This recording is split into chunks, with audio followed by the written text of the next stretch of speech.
Where? Good evening, ladies and gentlemen. Fraser McKenzie here. Welcome to the second part of our Extreme Racing League coverage this evening. It is the X2 race this time around, but it's still the land of Supermax, the Netherlands, and Zandvoort. Yes, I'm doing double duty tonight, as well as my commentary partner for this evening, the insane leader himself. Welcome along this evening, my friend.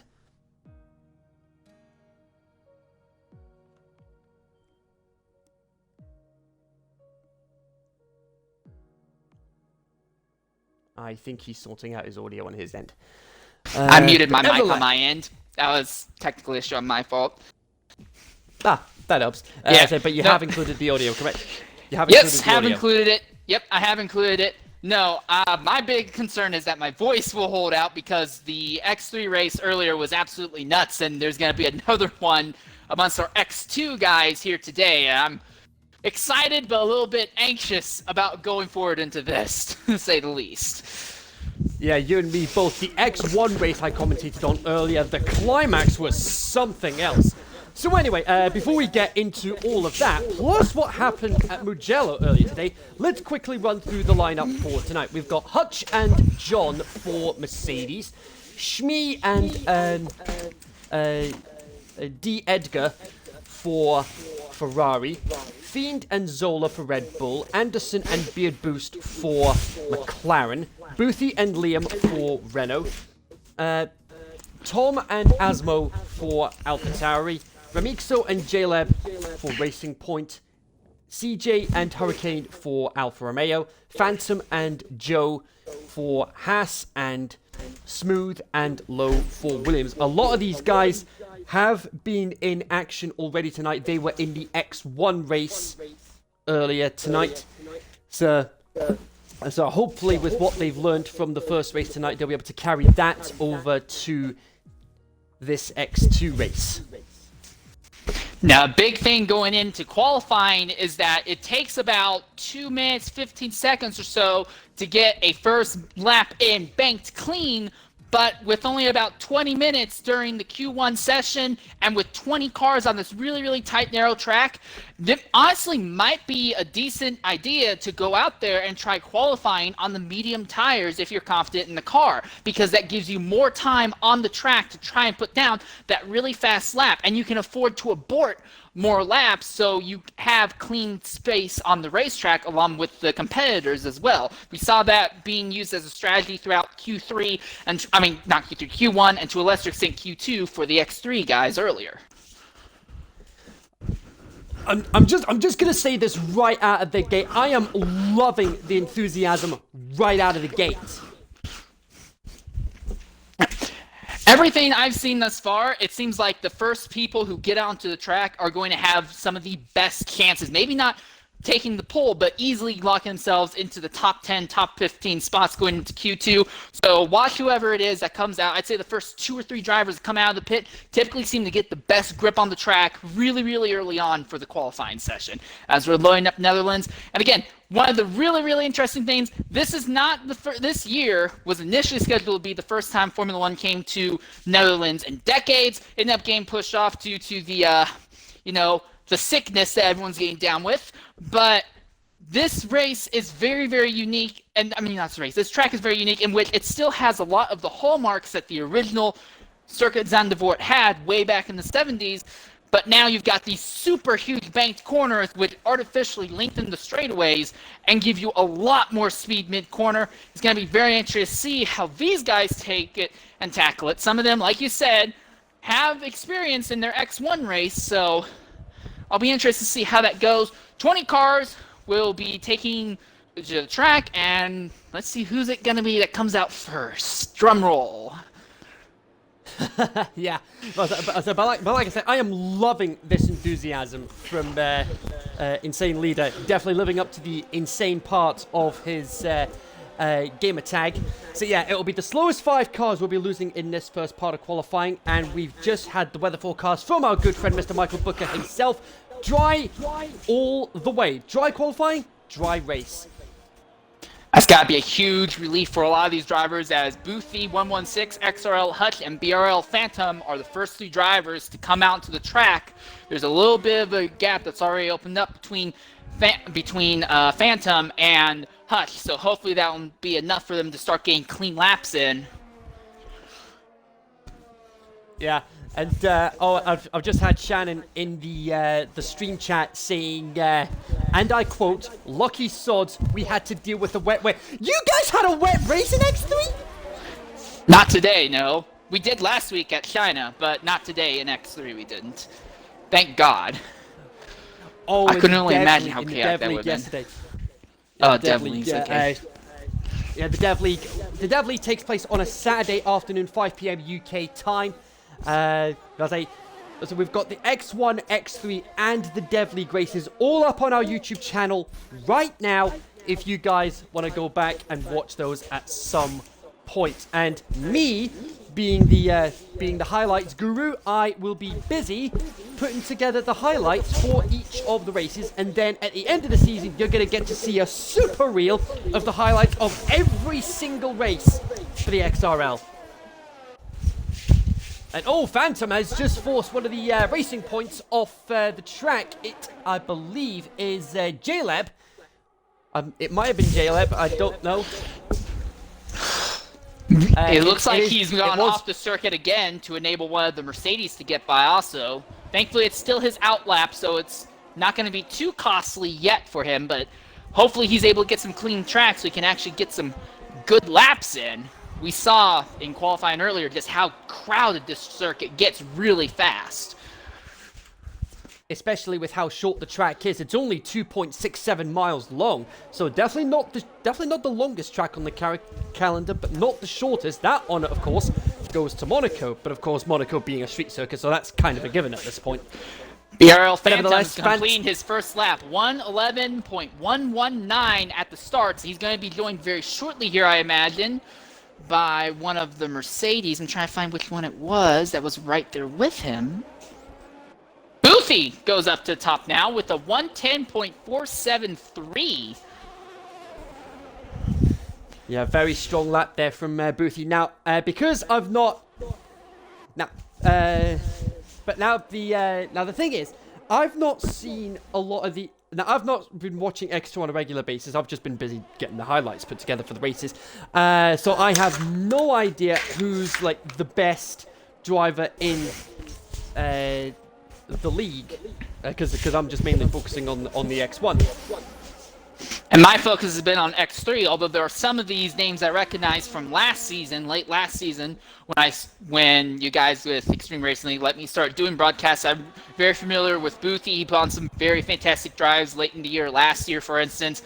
I'm moderately familiar with XRL Hutch, although I don't think that's from X3. I think that's from other events that I've seen. I'm familiar with XRL Asmo. There are people I'm familiar with, but I'm curious as to see if their results are going to be carried over into the X2 category, and not just a one-off lucky in the lower category that is X3. And we now have 6 cars that have officially put their lap times down, and CJ Allen is currently the fastest with a 1:09.798, and he's currently rounding the final corner now, and he might be trying to improve on his lap here.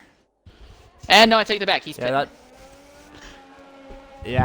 was going to say 109.798 fastest at the moment. I say we're definitely looking at comfortably 109s, maybe low 110s as well to get through into the next part of qualifying. We saw a couple of 108s at the tail end of Q3 in X1. One of those guys being Cyclone, who got pole position. But here comes Joe Pelly across the line, 110.114. Ryan Hurricane seems to be extremely slow there, going through Sector 2 and entering Sector 3 right now. Not sure what happened. His lap, that's why. He's invalidated his lap, that's why. But that's okay, but of course, given how short the track is, he's not gonna have much time to wait to get back to get back on track with getting another lap in.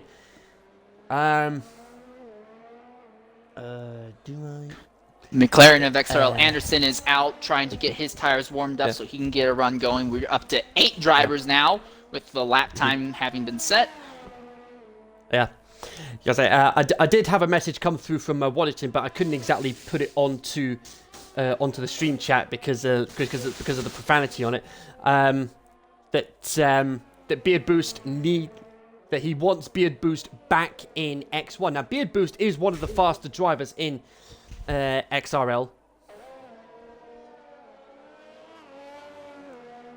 But anyway, while we're waiting for more drivers to set their laps, I'm going to quickly run through the championship standings at the moment as we head into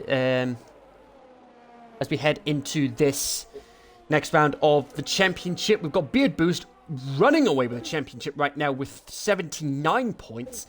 Liam with 33 points. Anderson with 28. Hutch with 24.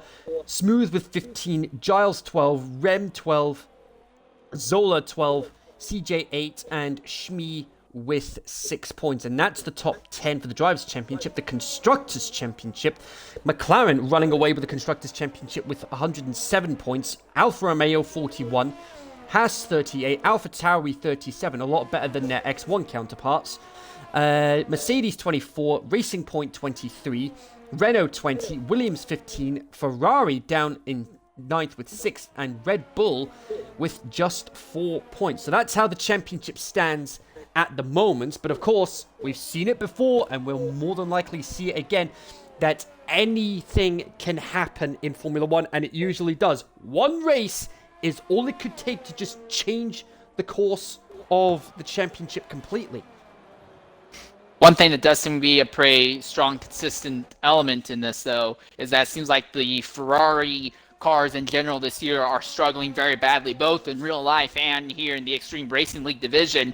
The rules change that came out for the aerodynamic and suspension properties for the cars in 2019 really hurt the Ferraris. They were able to counter that a bit with a quasi-legal engine that was ran in 2019, but now that advantage is gone, we see the Ferraris struggling very badly in real life and here in XRL. And then not to mention, it's just really, really poor luck. In X3, the 2 Ferraris ended up taking themselves out before they even got to the 6th turn on the race. So, yeah, they really need to start finding some way to improve on their results here. Yeah, but the bad news is we've got another year and a bit of this to put up with it before the major changes come in 2022. There's also the question around Ferrari on if they're going to actually make good on their interest to get into another racing series. They've made moves talking with Roger Penske, who runs IndyCar, to see if they could jump in there. They've also been looking very strongly at joining WEC for endurance. That seems to be the 2 options most available to them. Hopefully, wherever they go, it doesn't end up distracting too much from their Formula 1 ambitions as the next set of regs come out in 2022. And a new driver on top, guess who it is? It's Beard Boost 109.641 for a lap time. CJ Allen's not too far off, but that's an impressive mark to set early on in Q1. Well, early-ish in Q1.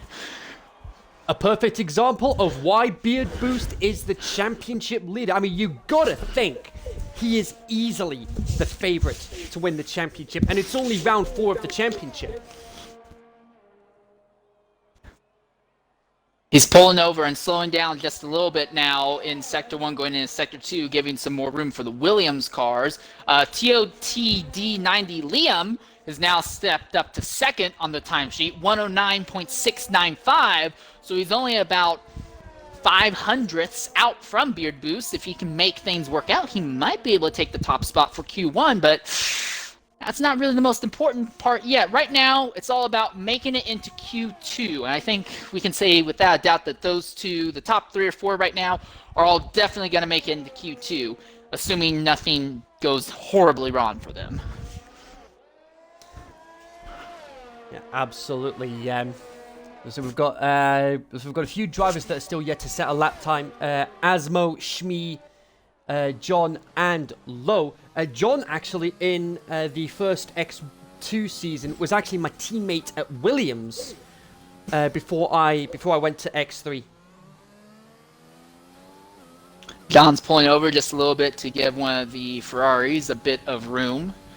Lowe is not on his outlap anymore. He's actually on a full pace lap. We'll be interested to see where that William comes out at. One of the things I absolutely love about this track is that there is no relaxing here. It reminds me a little bit of the Mid-Ohio circuit that IndyCar and American sports car racing will use from time to time. Very, very aggressive, a lot of hills, undulating corners.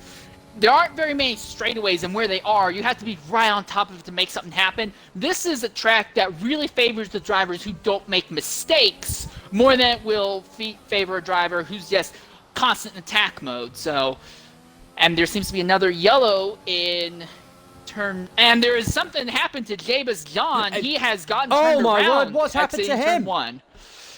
He's back underway now. It looked like, I only saw after he was sideways, but it looked like he may have put the power down too hard coming out of the hairpin that is Q1, spun the rear end of the car around, and nosed the car into the infield barrier. Now he is back underway, but this lap is a no-go for him. He's one of 3 people who haven't set a lap time yet, and there's only about 5.5 minutes left in the session. Yeah, absolutely. Yeah, I've said it numerous times on commentary throughout the season, and I'll say it again. The cars in this year's game are more prone to oversteer and spinning out at the rear than they were last year. Good thing Sebastian Vettel's not with us then. Oh, the number of Spinala memes we would have would just be endless. Also, personal opinion, I do think that if Sebastian Vettel is sticking around for 22, which I believe he is because of the contract he has signed with the developing Aston Martin team, he will probably actually have a better time with the next set of regs than this one. It seems like Vettel favors a car with the more stable rear end. The current car regs just don't allow the most stable of rear ends. And that will probably be slightly alleviated once we start using larger amounts of underbody downforce. And Liam has retired from the session. He seems to be content right now with his 109.695. Absolutely, he is very happy with his lap time. I'm just with Asmo right now. He's one of only 2 drivers that are yet to set a lap time. Schmid still hasn't set a lap time yet, unless, if I'm right in saying, he is serving a qualifying ban. I'll double check the incident report. Yes, he is. Mr. Schmid is serving a qualifying ban for retiring on the track in China just last week. Well, Asmo has set his lap time, and he goes up to a 1:12.477. Not the greatest, but he's, for the moment at least, ahead of Jabus John, who spun out on his initial flying lap, and that's why he's so many seconds down. He's coming around the final 2 corners now. He might be able to put down an actual legit flyer lap this time, and we'll see what pace that Mercedes actually has. Hopefully. Comes across the line. 17th and 11.8 puts him 17th. He's still in the drop zone. So it's Tome, John, Jaleb, Asmo, and Schmid that are in the drop zone at the moment. Tome still in the pits. There's about 3 minutes left. If he's lucky, he might be able to get back out and do another lap. Hurricane and Lowe are going back out for another lap. They are in danger of being eliminated, so they're thinking, right, let's turn up the heat. Ramisco has also retired from the session, so it seems like everyone at the very top is very confident with their cars. They're not going to make a hazard for other drivers on the track trying to run it down. They can save that for Q2 and Q3. Right now, they're locked into the next session. No need to push it. I'm curious if Jabus John is going to stay out on the track and make this another lap, or if he's going to pit. He seems to be running a little bit slower, so I imagine he's going to stop, as XRL Anderson has also retired from the session. Also content with currently 11th on the grid. Now he's a little bit lower down compared to those that have retired at the top. So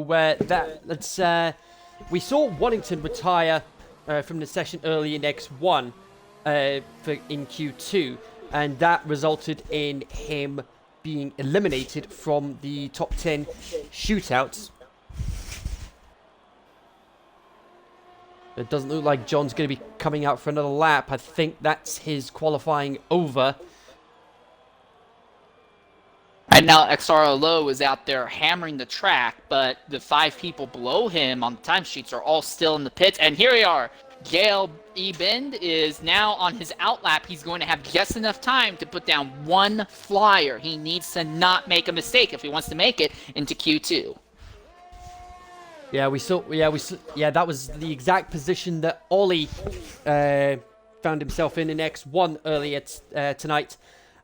He was on a flyer. He was on course to knock Philip Nilsson out of the top 10 shootout, but he ended up invalidating it with just a couple of corners to go, and as a result, Ollie was the one that got knocked out of X1 of the top 10 shootout, and not Nilsson. Nilsson was lucky.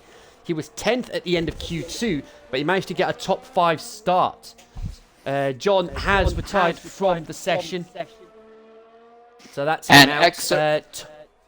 XRL Low is out making another lap. It's going to be interesting to see if he can improve on his time, because he's got at least 3 cars out there, all in a position that they might be able to beat his time right now. Yeah, realistically, Tome could be in a good position. He's only got about 3/10 to make up. Jaleb has got to make up half a second. There's a yellow flag in Sector 2, and it seems to have already gone away. The yellow flag seems to pop up kind of quickly and strangely here. It's like anytime you get a little bit off the throttle around the circuit, they immediately start throwing the yellow, and Jaleb he's in the wall, and he's out. That's it. That's going to be it, and that's going to absolutely ruin the qualifying run. I don't remember who it was behind him. He's back underway. He's able to get the car going again, but the front end of that car is destroyed aerodynamically. It's very heavily damaged. Q1 time is up, and JLE Bend tried pushing a little bit too hard, ended up running wide, and the moment he got back on the track, the tires gripped up and turned him right into the wall. The entire car nailing the wall, bouncing off the ground for a brief moment. He is able to continue, but with the timer out, he is not going to make it into Q2. How in the world? This is what I want to know. How in the world did he not end up with any more damage on the car, resulting in him retiring from the session altogether? That's my question as well. XRL Iridisa made a similar mistake, although it was a little bit farther down the track in Q3 for the X3 qualifying, and it destroyed the car so badly it ripped off one of the front tires. He was able to get away with just a little bit of aerodynamic wing damage and possibly some damage to the board, under the baseboard underneath. So the fact that he's going to still walk out here 19th, and with a car that's in a decent condition, I at least would consider that a small victory. Yeah, gotta take those wins where you can. But nevertheless, Tome, Asmo, John, Jaleb, and Shmi, those are the guys that have been knocked out of Q1 as we start getting ready for Q2. That's definitely one of the more spectacular qualifying crashes I've seen this season so far. Beard Boost right now sitting on top with a 109.527 in Q1, and he is one of 4 drivers with a time of 109. Dedger is just on the outside looking in. He is 5th on the timesheets with a 110.029 himself. Now, one thing that was really nice is that the drivers, once they realized they had a good lap and they didn't need to improve yet, they were willing to go ahead and retire from the session early. It let there be a lot more free track on the circuit to be used for the slower drivers trying to put down times late. It really helped cut down the number of the incidents we've seen here.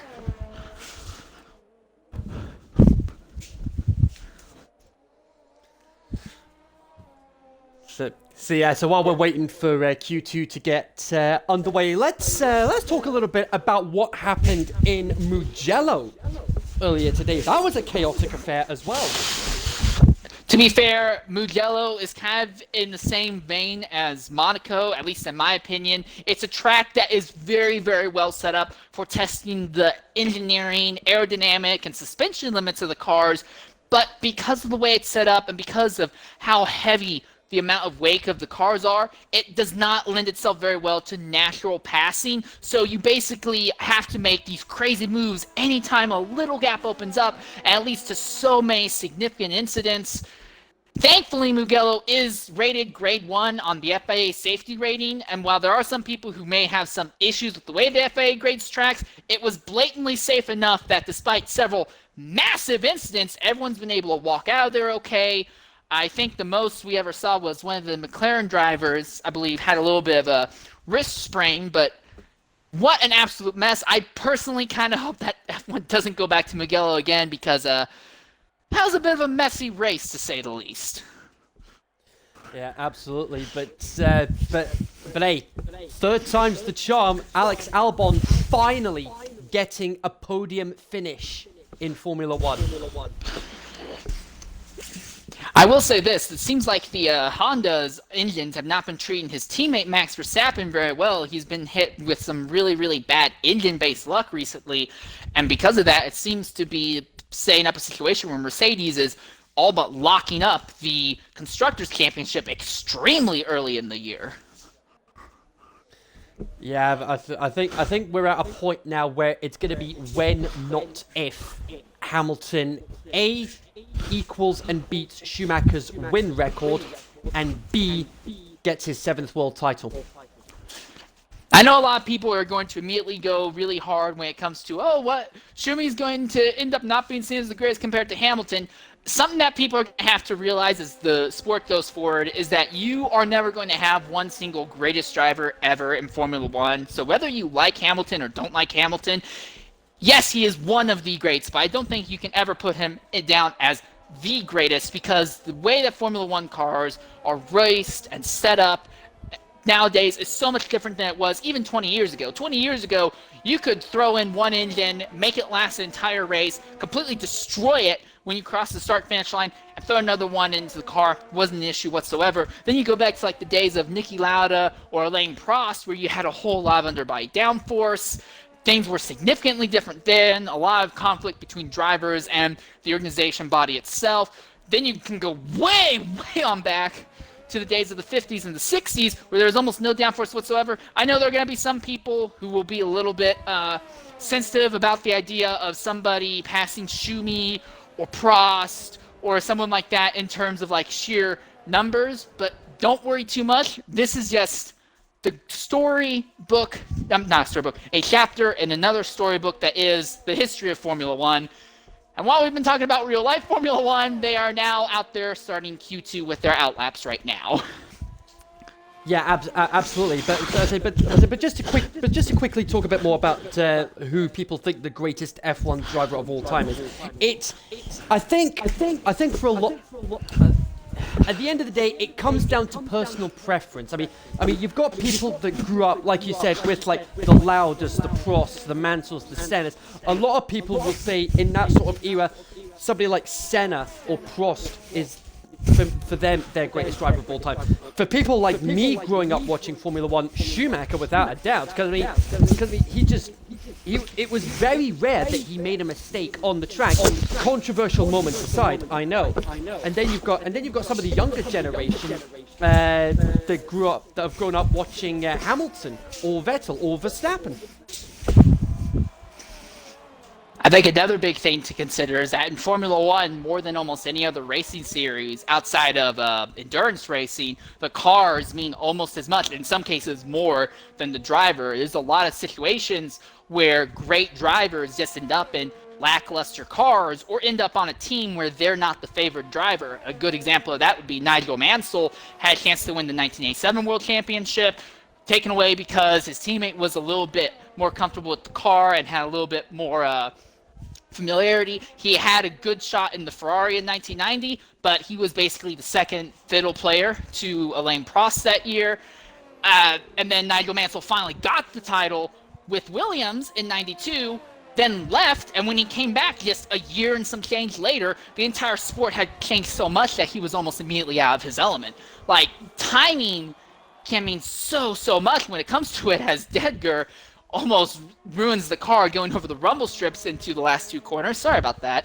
But yeah, being in the right place at the right time has a massive element to your legacy as a Formula One driver. And congratulations to Dedger, 1988, top of the timesheets at the moment with a 1:10.289. Yeah, absolutely. Of course, this is where the strategy comes into play for qualifying. Who's going to start on what tyre?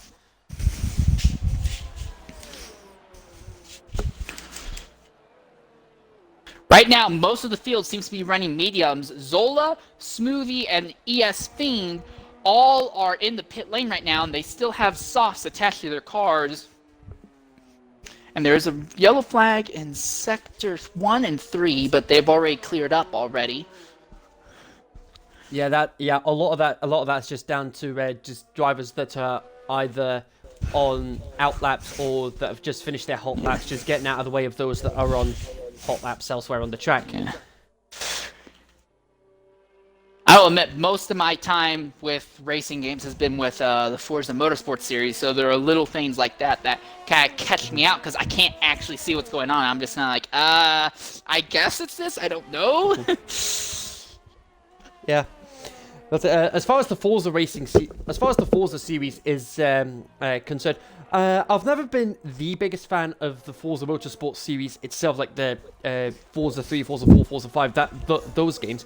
I've always preferred the Forza Horizon games, in my opinion. I've always found them to be better, in my opinion. And Forza Horizon 4, it was so good for me that it actually made, on my YouTube channel, folks, my top 10 games of 2018. I will admit, personally, I'm not crazy about racing open world games. I much rather prefer being able to take things to the track. I've always been more of a fan of the motorsport games. I still consider the initial Forza Motorsport 1 to be one of the better games ever made, even if the successive ones were more robust in various ways. I think what it did was very significant in showing that you didn't have to have the name brand recognition of Gran Turismo to be a good racing game. Although I still will always think that Gran Turismo 2 on the PlayStation 1 is probably the greatest racing game ever. I'm very biased there. Definitely no arguing that one because that's one of the games that I grew up playing on my PlayStation.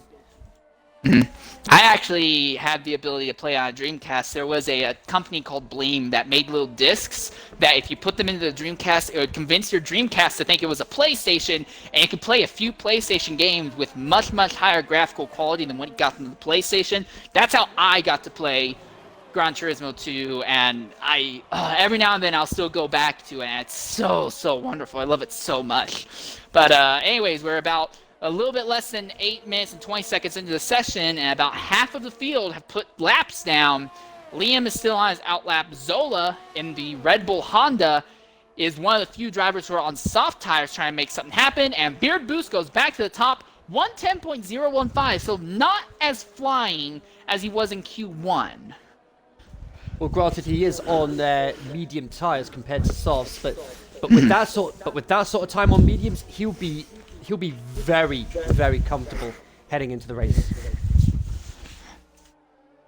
I'm watching Zola right now in the Red Bull Honda. He's a little bit behind his teammate ES Fiend 17. Actually, ES Fiend will pull off circuit briefly so Zola has some more clean track.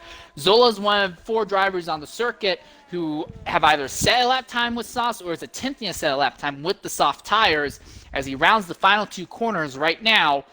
And one of the, I think that's that's Beard Boost actually, who got really slow in Q1. I think he was giving up time. It was kind of hard for me to tell. But Zola, with that soft tire compound, it's going to be enough to knock him up to 5th place, 110.510. It would mean it would be at the expense of him having to stop earlier than those on mediums in the race, because the soft tires, they last about like 10 to 12 laps at most, but then the mediums, on the other hand, you've got them lasting about 15 to 20 laps. It honestly might be a better idea to run the softs. If you think the softs will get you to a good starting position, top 5 or so, it might be a better idea to run the soft tires. We've seen in X1 and X3 here that being caught behind other cars that you're just a little bit slower than can really harm your ability to make up time. It might be better to be on a softer tire and make that pit stop earlier if you're farther ahead and you don't have to lose as much time to other cars on the track. But again, that could also go the other way. You can have a whole lot of yellows early on in the event, and it completely negates those strategies altogether. Yeah, absolutely. I say you just never know what these league races are going to throw up. ES Fiend is the last driver to have put up a time. He has just crossed the line about 5 seconds ago, or a little more. 1:11.084. So the spread between the fastest and the slowest cars on track is just a little bit over a second and a half at the moment. The real gap that we're looking at, though, is the one between Joe Pelly in 10th with a 1:10.923 and Smoothie 25 with a 1:10.951. Now, Smoothie's coming down into the pits right now. I imagine he might be considering swapping out his yellow mediums for the red, softer compounds here to make a run for Q3. Yeah, I think those that are in the drop zone or in danger of being eliminated, they are more than likely going to need to go onto the soft tires if they're going to have a chance of getting into the top 10 shootout. Right now, ES Fiend is entering the final two corners. I'm also going to be curious if he's going to be called in real quickly to swap in for the soft compounds as well. He's taken a really inside line. And yes, so ES Fiend in 13th right now will also come in and probably jump onto the soft tire compounds to try and make it into Q3. Now, one element about F1 qualifying the way it is right now that I do like is that because you have 3 different settings, there's more time for the drivers to get familiar with the car, but it's not like you can say, okay, I got to Q2, I'm good. You always need to kind of push to Q3. And even when you get to Q3, it's not like, okay, I'm at Q3, I'm good. Last place in Q3 is still 10th. That's only midway through the field. You always have an incentive to move up. Even if you're like a really driver, the challenge of just getting that one extra spot is so incredibly important, because it's not like, okay, after Q2 is over, you only have the top 3 and you just know you're gonna have a good spot. It's like you can have a really bad starting spot still if you're 10th, 9th, 8th or something. You need to push every single time you get out there unless that car is perfectly dialed in. And while I was off rambling, Liam has gone to the top. He has dethroned Beard Boost, and he is the first driver to get a sub 110 time in this session.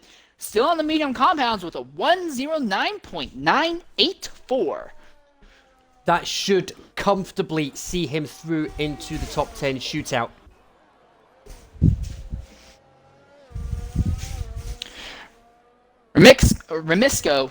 Rem, I'll just call him Rem.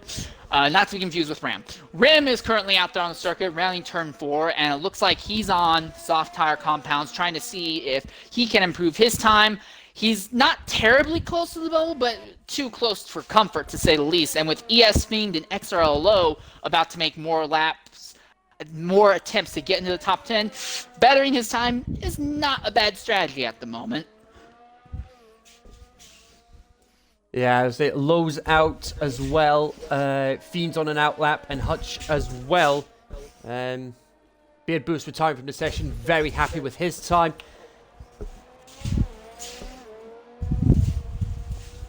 And Waddington in the stream chat saying you need to be in attack mode if you're starting outside the top 10. He's not wrong, because Waddington was one of the guys that started outside the top 10, and he managed to get himself into the points despite a couple of penalties he picked up during the race. And Rem, oh, hello! 110, 154 puts him third, should comfortably see him through into the top 10.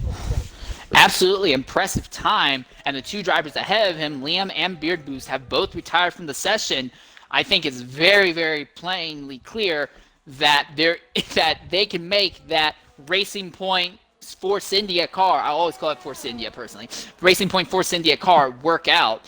Third on the timesheets right now, but I'm going to add a little caveat to that. He's only third though, and that's with soft tire compounds, and the 2 people ahead of him were on the medium compounds. I'm not 100% sure if we'll see Rem in the outright fight for the pole position when we get to Q3. Yeah, it's unlikely. Like I said, those that are in danger of being eliminated were thinking, I've got to put soft tires on if I'm going to have a chance of getting into the shootout, into the pole position shootout. Hutch is on soft tires. He's already half a second up. That should see him through. And Fiend into third with a 1:10.139. But again, another soft tire compound. So it seems like unless you're Liam or Beard Boost, the ideal thing to do is run the soft tire compounds just to lock yourself in to Q3. I'm going to feel kind of bad for someone like XRL Low, who it's too late for him to swap to the soft compounds. He's on the mediums with a 111.386. I don't see him being able to jump all the way up and overtake Hurricane with a 110.588. I don't see that happening. And Hutch goes up to 7th, 110.373. Yeah, half a second. It's a tall order. It's a tall order to try and improve by half a second on the mediums. Phantom's on softs though. We'll see what he can pull out of the bag. He's half a second up already. So Low is unfortunately out of qualifying now, but he will have free choice of tire heading into the race. There we go, Boothy is out. attacking the track very aggressively, maybe too aggressively, as he locks up the tires there. He's only 0.03 off from Zola. Well, it's not going to matter now because both Zola and Boothy just got knocked out of the top 10. Hurricane goes up to 3rd. Very well played there from Hurricane. And Phantom, there he goes. Phantom into 8th. But he's still in danger of being eliminated, though. We've got the Mercedes of Hutch coming round. Nice. I think he's aborted the lap. He's out. Oh, Dedgar nearly spins that Ferrari around. He's really hustling it. He's right there on the line, 10th on the timesheets right now. He may have to abort the lap, though. I think he lost way too much time trying to hustle that car too much. Smooth tried to improve on his time. He did so, but it wasn't enough. Hutch is out. Smooth is out. Zola is out. Boothy's out. Low is out. Dedgar is safe. Yeah, I think Dedgar can comfortably abort this lap time if he wants to. He's going, yes, indeed, he is going to come into the pits, and that will be the end of the session. Impressive drives by a lot of people. I honestly kind of expected Beard Boost to kind of put down a fast time early, which he did, and then not really be challenged. And Rim showed up. He didn't fight him directly, but he was up in that same range. ES Fiend was in that same range. Hurricane was in the same range. And Liam outright beat him as the fastest single driver here in Q2. I think it's definitely going to be a very exciting battle for pole position between those two. It says CJ, for me at least, it's saying that CJ Allen is in an outlap, but I'm pretty sure that's not going to matter because he has no chance of improving his time anyway. So I'm just going to chalk that to a F1 2020 oddity. But a much calmer Q2, to say the least, than what we saw in Q1. I think a big element of that, though, is that fewer cars on track, and a lot of people willing to retire earlier to keep the track cleaner for their opponents led to a much, much smoother Q2. Still interesting, but a lot smoother. Yeah, absolutely. So let's just quickly recap who is into Q3. Liam, Beard Boost, Hurricane, Fiend, Rem, Anderson, CJ, Phantom, Joe, and Dedgar. It's a pretty even split. And, oh, hang on a second. Hang on. That looks like, is that even allowed? CJ is actually going for a flying lap. There's, like, 10 seconds left. He's already 7th. He's already locked into the next session, so... Yeah, so that's just wasted a set of soft tires for him. Oh, there we go. Huh. Like I say, that's just wasted a set of soft tires for him. So there we go, Liam, Beard Boost. So let's just recap who's now out of Q2. Hutch, Smooth, Zola, Boothy, and Low. Of those that are in the top 10, Dedgar, CJ, Beard Boost, and Liam are the drivers that are going to be starting on mediums. So like I say, let's say pretty even split as far as who's starting on what tires is concerned. So now into the shootout. Phantom a very happy man getting into Q3. So now I've got to ask you, I'm just curious as to your opinion. Here you are, Zandvoort, the circuit, very, very interesting, very difficult, especially with the snap oversteer we've been seeing. If you did not advance into Q3 yourself and you were in that 11 to 15 range, what tire compound would you choose to start the race on? Well, personally, I would go on to the mediums and see if I can stretch them out as far as I can to get onto the softs for the final stint and try and go for a one-stop. But if push comes to shove, I'll play safe mediums to hards. I personally would be interested in doing the exact opposite scenario, and I would run hards to mediums. Based off of what I saw in the first race, there is going to be a lot of chaos and probably a lot of drivers ending up in incidents early on at the start of the event. I highly anticipate we'll have a safety car or a virtual safety car in the first 3 laps. If I throw on some hards and then also take advantage of that early yellow, I might be able to make those hard tires last well over half the race, jump in, and either go to mediums or, if I'm really lucky, jump on the softs for the very last stint of the race. But that is a very high-risk, high-reward strategy, obviously.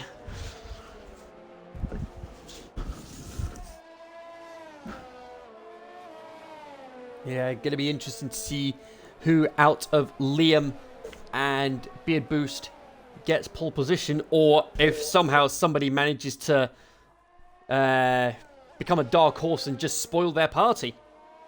Everyone's out on track right now except for Phantom, and I imagine Phantom is now out on the track, so all 10 cars are now out onto the circuit. And CJ Allen and Hurricane and Fiend are all slowed up. They all kind of exit the pit lane a little too close to each other, so they're all trying to spread the gaps out so they can get a more ideal track time and clean air.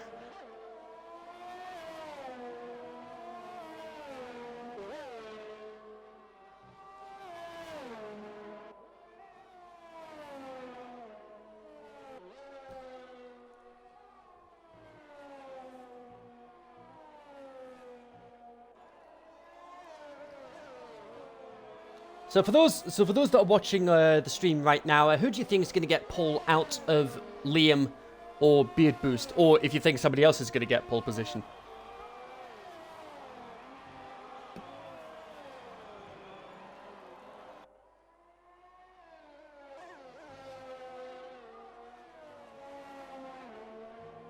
Rim is coming around out of the final corner right now. Let's see if he's going to be able to set down the first lap of the Q3 session. He does 109.867 and immediately is dethroned by Liam with a 109.360. Anderson jumps up with a 110.022.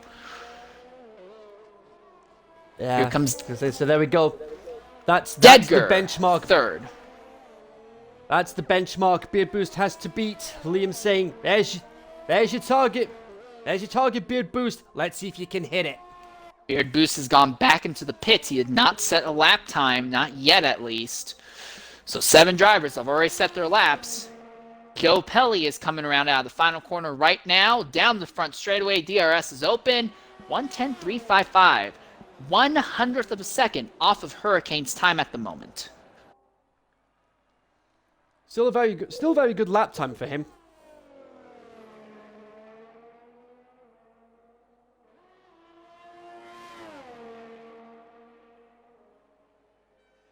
XRL Phantom extremely low, exiting the final corner. I think they may have hurt his time a bit. 111.084, not a very good lap time when everyone else has been running sub 110.4s. Beard Boost, guess what? He's on his way out. It looks like he's about to start making his attack. He's probably figuring that most everyone else is all going to start jumping in to update their tires. He's going to have some of the cleanest track available to him in the session. Hopefully that means no mistakes and Beard Boost can do true dueling with Liam for the top spot here. Yeah, especially with how well rubbered in the track is at this late stage in qualifying. Hutch in the chat saying Beard could hit the 1 minute 8. Well, he's only got about 3/10 to. He would only need about 3/10 on Liam to be able to make that a reality. DRS open in the first DRS zone.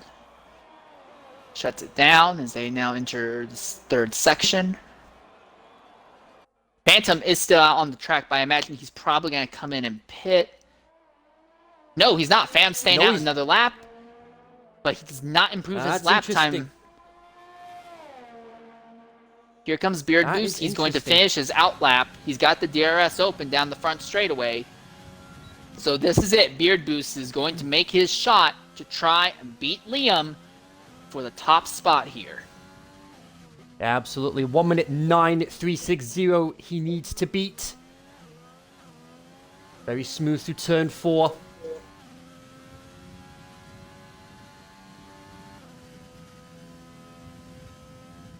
Flat out through this section.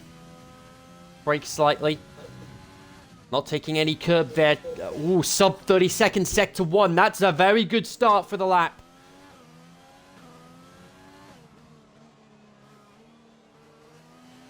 And oh, looks like Liam's responded. He's going for an outlap as well. He's like, okay, let's see if you can top this time. 18 seconds, sector 2 puts him up to 48 seconds.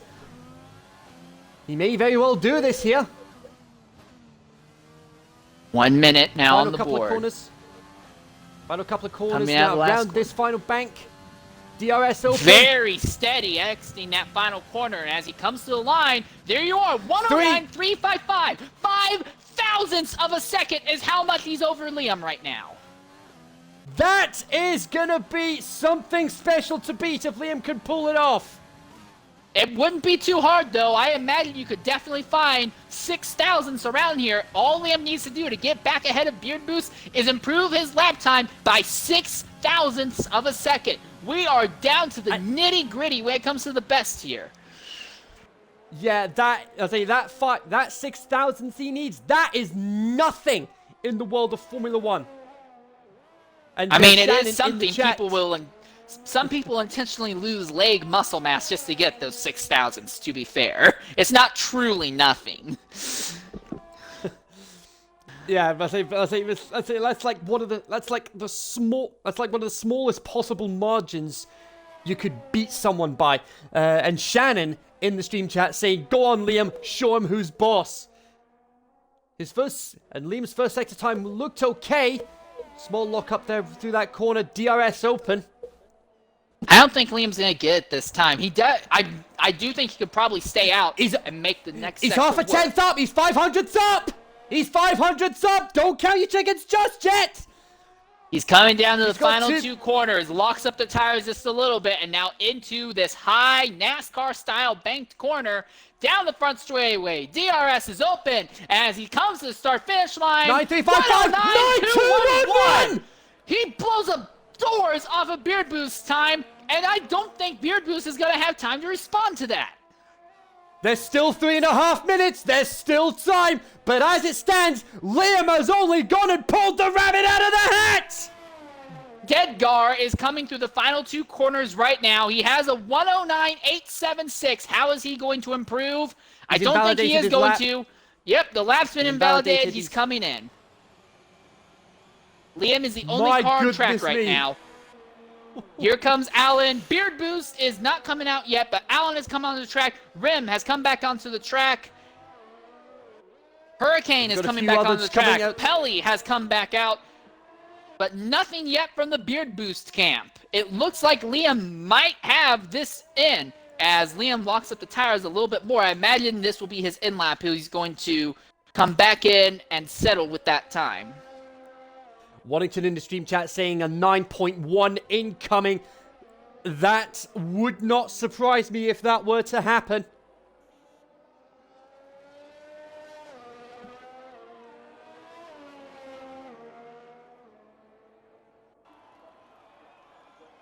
Two and a half minutes to go. Beard Boost not. Yeah, Beard coming Boost out. is... Yeah, oh, actually, hang on. That was Anderson. As I say that. Here he is. Beard Boost is coming out now. Here we go! And normally, And normally behind this him, he exciting. has Ryan Hurricane. Was that Hurricane? No, that was Dedger who was behind him as well. So we're going to see both Dedger and Beard Boost go out and try to see if they can knock down the time at the top yet. Rim is now on his, what will probably be his last or next to last lap attempt here as he enters into turn 4 now. Yeah, absolutely. There's less than 2 minutes to go now. This is gonna be some climax to qualifying, and I'm normally excited at this point when it's the end of the race, not at the end of qualifying. But my word, these guys are putting on a show tonight.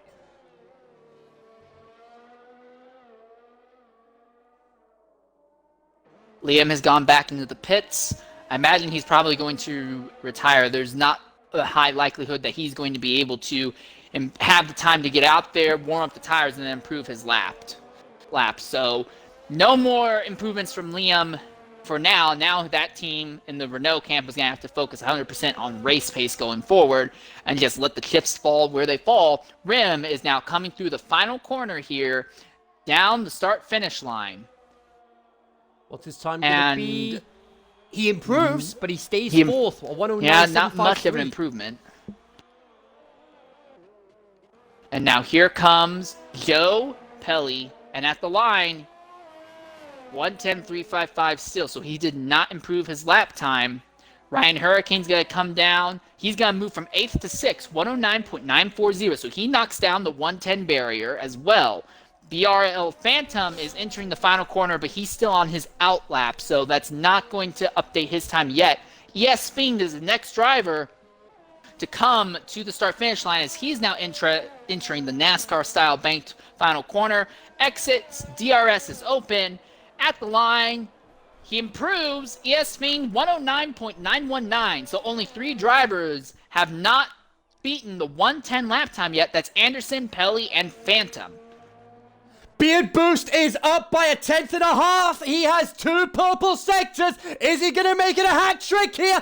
DRS open. 109.211 to beat. He's done it. He's pulled the rain out of the hat Absolutely again. incredible time there.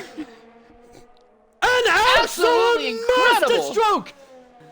But Liam was is still perfectly out. set up. Liam has gone back out. Liam's faster! Liam's improving on his time. He's half a 10th up! Oh, this is gonna be some climax to qualifying. The checkered flag is out! He needs another, he needs another 500 or 600. He's dropped a bit of time. He's gonna need to pull out all the stops to get that pole position. Entering the final 2 corners, a little bit of a lockup, just for a briefest of seconds, going in that second to last corner. Here we go. That could be corner. crucial. Coming to the line. What's he gonna pull out? He's done it! 109.037. Outright outstanding here. Nice purple sectors all the way through. We saw them take off huge chunks of time all the way throughout. Each time they kept beating each other by larger and larger margins, and I honestly wonder if the session couldn't have gone for another 5 minutes if Beard Boost might have gone back out there and possibly knocked down the 109 barrier. Absolute masterstroke from Liam! And this car actually sparks just a little bit as the session comes to an end, but Liam and Beard Boost outright masterclass all on their own. Both of them have every right to stand at the top of the grid, but only one of them gets the pole position. It was Liam in the end, but that was crazy all the way down. I know, so let's recap the top 10 before we get into the race. Liam on pole, Beard Boost, CJ, Rem, Dedgar, Fiend, Hurricane, Anderson, Phantom, and Joe. That's your top 10. What a climax to qualifying. I can only imagine what it's going to be like between Liam and Beard Boost for the race. It's all going to depend on, it's that preferred line of choice, which I would say going into turn 1 here is going to be the inside line. Whichever car ends up getting to start on the inside, if they have a decent start, it doesn't even need to be a perfect start, but if they have a decent start, they might be able to capitalize on it and slot themselves ahead by having the nice tighter inside lane through turn 1. Now, the real question, the real interesting part, is that I myself am going to be watching the back of the field to see if they can avoid the chaos that they had at the start of the X3 race, because you're trying to fit 20 cars into a sector of the track that is really tight even by Formula 3 standards. So that's going to be my real interest, to see how they're going to navigate and slice and dice in the back of the field, where your only option may be to let out completely and sacrifice tons of positions just to preserve the car. Absolutely. But now let's start the race build-up. So here we go, folks. Extreme Racing League X2 Season 3, Round 4. We are at the Zandvoort circuit here in the Netherlands.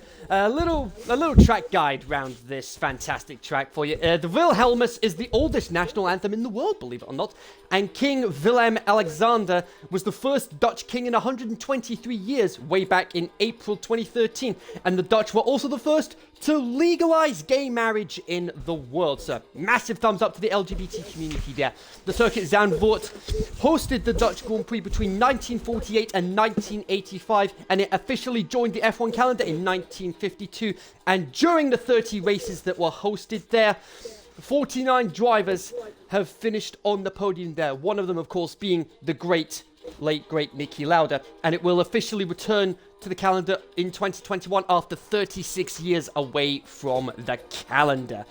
So we've got a 2.67 mile circuit with just 14 corners to negotiate and 2 DRS zones. The longest straight on this track is actually just under 700 meters long. Some of the action zones to look out for. We have got it's just the one action zone to look out for. The run down to turn 1.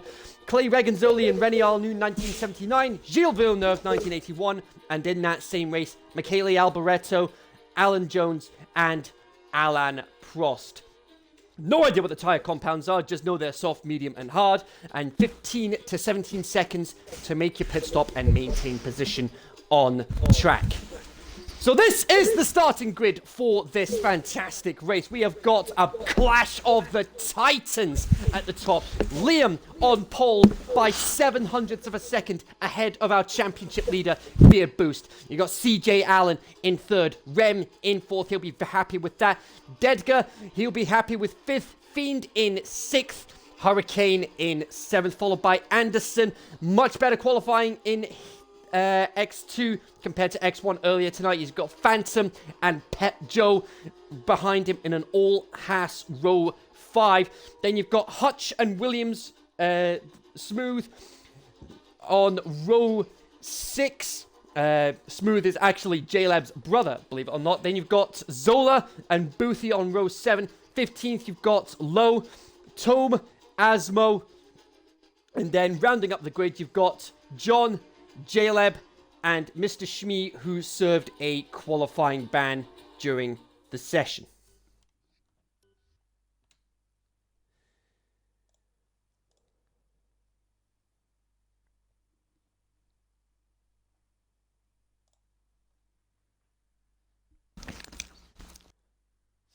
So, Shannon wondering who's Jeff's brother now. Yeah, J-Lab. J-Lab has a relative. Smooth, his gamer tag is. That is Elijah LeBlanc, believe it or not. Sadly, they are not related to Matt LeBlanc, who we may remember from Friends. But hey ho.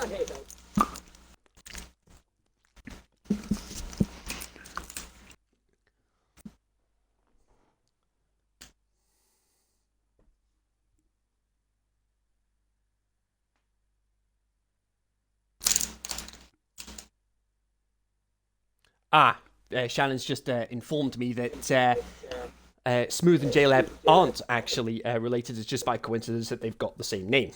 I have been making that mistake that they've been brothers for quite a while. But I'm sorry for laughing. That's hilarious. and J-Lab actually responded in the stream chat saying, I never knew Mum must have lied to me. That'll be an awkward family reunion, to say the least. Yeah.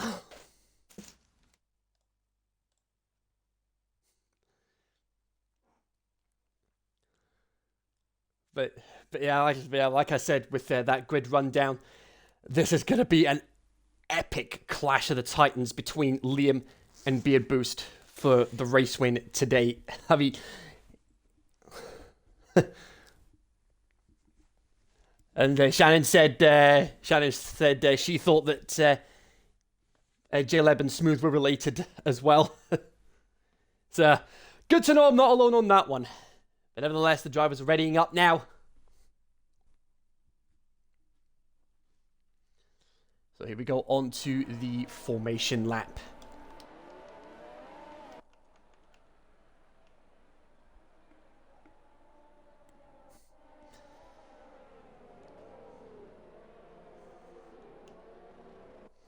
So let's just see who else. Let's see who's on what tyres as well. You've got Rem, Fiend, Hurricane, Anderson, Phantom, Pelly, Smooth, Boothie, and J-Leb. They are all on softs. Zola on hards. Tome on hards. Everyone else on mediums. And there you go, the predicted pit stop strategy there. As I said earlier, 15 to 20 laps around this track, if it's a 50% race. Shannon saying, get ready to turn the volume down, people. A bit late for that one with how qualifying ended, Shannon.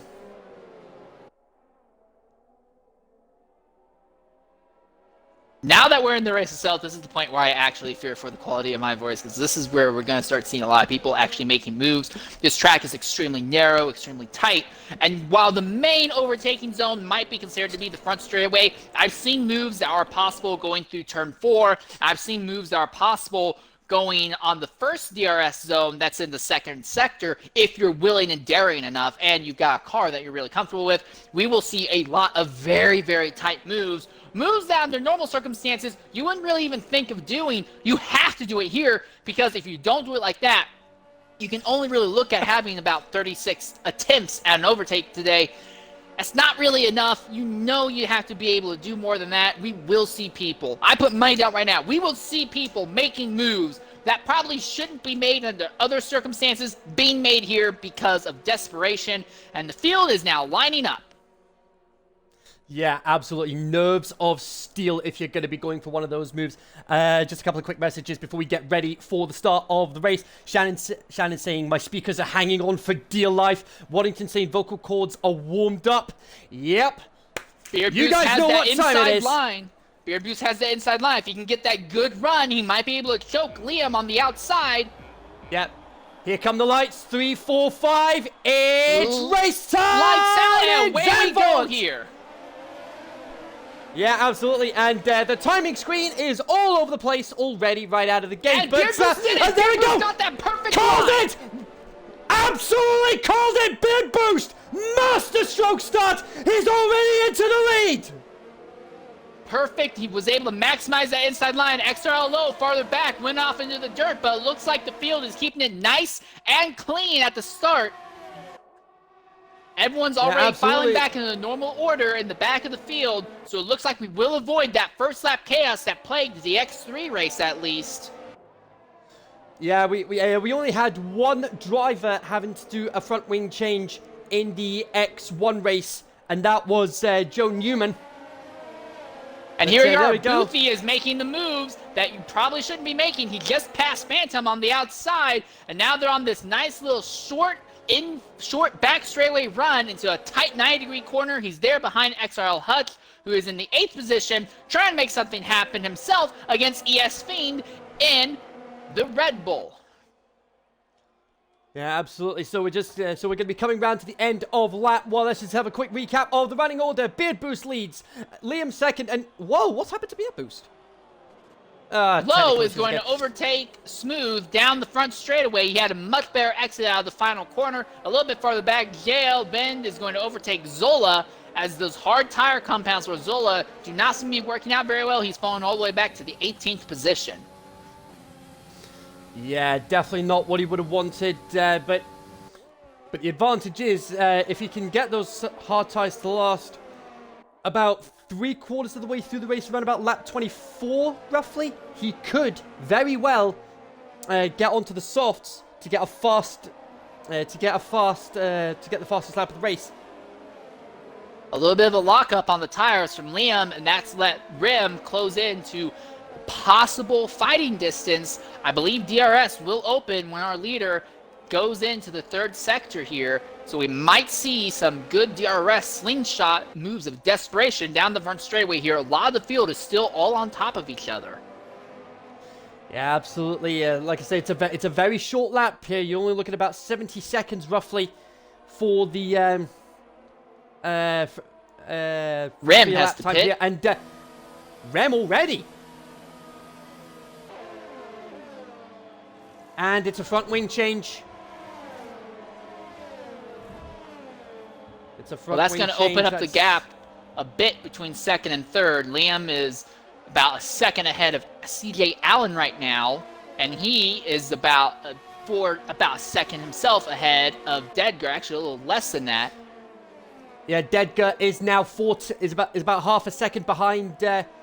He's going to be in DRS range, and that DRS and the DRS is going to be coming out round about now. There we go. He's going to have the DRS heading down to this chicane sequence. He's not going to be close enough to make any sort of impact at the moment.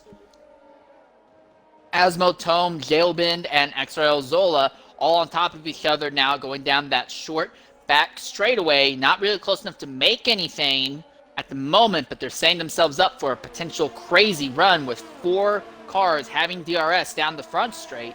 Oh, and Jailbind actually hits the outside wall just a bit there, and that's going to enable Zola to look on his outside. They're going to be side by side there for 16th and 17th spot.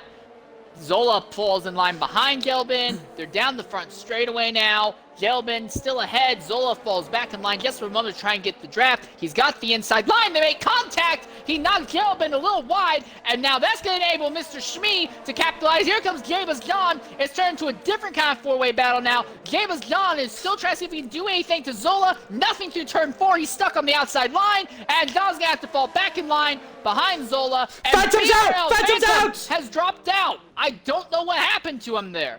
He's off the circuit. He is completely off the circuit there. The car seems to have gone wide, went up through the sand trap, and tailed itself against the outside wall. And you can see on board with Rim at the brief moment as it goes by. So our first DNF of the day, and that will be a full-fledged safety car. That car is not in a safe position on the track. Yeah, I was saying, and while that was happening a little further ahead, it was Hutch getting ahead of Fiend into 6th place.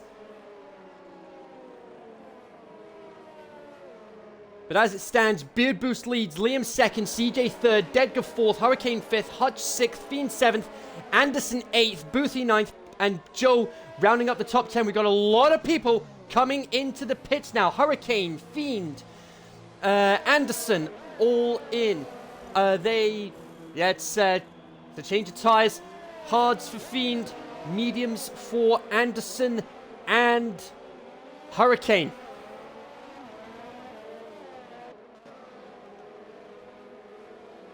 So not going to be a major loss for them. But for Fiend especially, he should be able to get those hard tyres through to the end of the race. But at the front, Beard Boost maximized that inside line advantage, was able to push Liam a little bit wide going through the first corner, and was able to take the lead. Liam is now in a position where he has to struggle with the aero wake off that McLaren to try and get around him, and then you have CJ Allen back there in third, ready to capitalize as well if something happens to the top 2. The entire field's gotten gathered up real quickly this time. Thank God it didn't take forever. Yeah, the dirty air is going to be a massive issue for Liam trying to get past Beard Boost.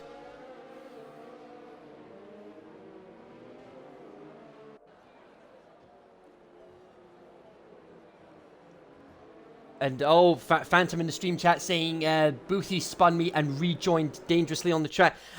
Yeah, I would clip that. I would clip that incident and send it into the admin team to see what happens with that.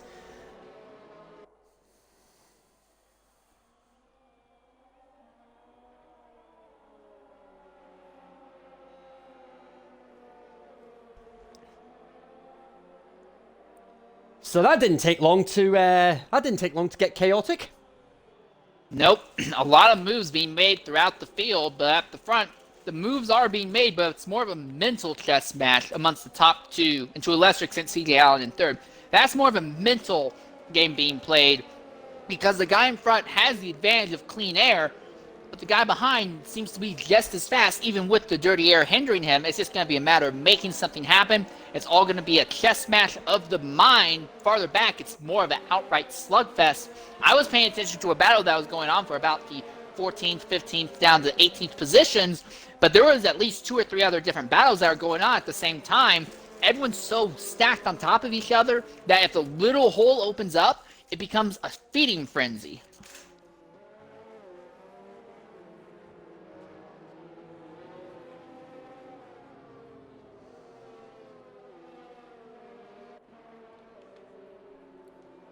Yeah, Phantom clearly very frustrated with what happened to cause him to DNF from the race, but we'll wait and see what happens. Safety car coming in this lap. Now this will be where the chess comes into play between Liam and Beard Boost. Who is gonna make the first move on the restart? Safety cars pulled out a nice safe distance, getting ready. Beard Boost keeping the entire field nice and packed up for right now as they enter the second to last corner.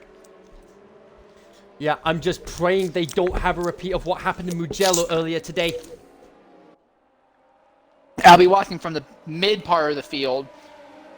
I'll be curious to see what happens when they get going here.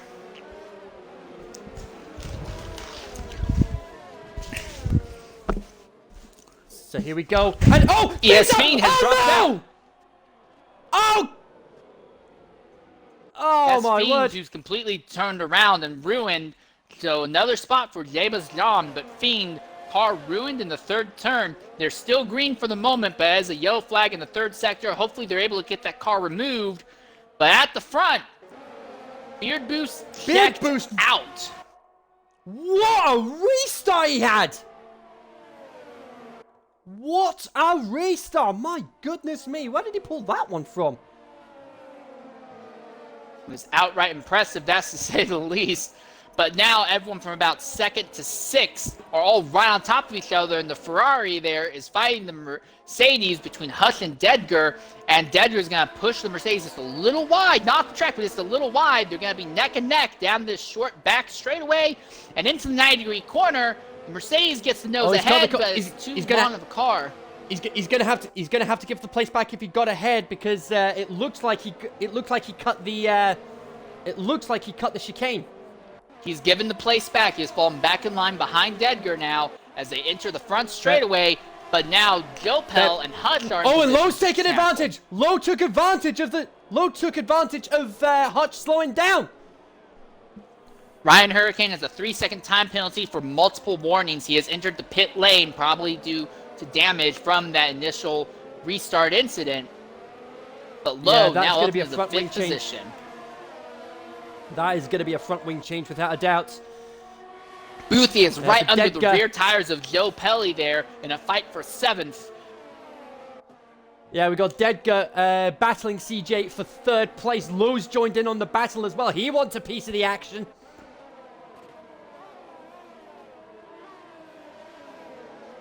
I mean, look at that. Look at the gap that Beard Boost has over Liam already. It's almost up to 2 seconds already.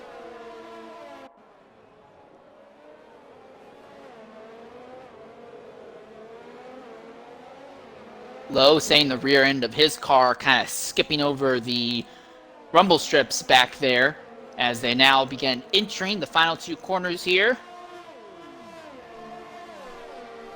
Yellow flag in the sector, and that is Allen. CJ! It's CJ! Allen has turned completely backwards there. He's in a very dangerous spot on the track. If someone wanted to come into the pits, they'd have no choice but hit him. And Zola nearly does hit him as Zola needs to go into the pits. And he's going to spin around once the track is clear. He's going to have to get going and do it in a way that's safe. And yes, he is back underway now. My goodness me. What on earth happened to him now?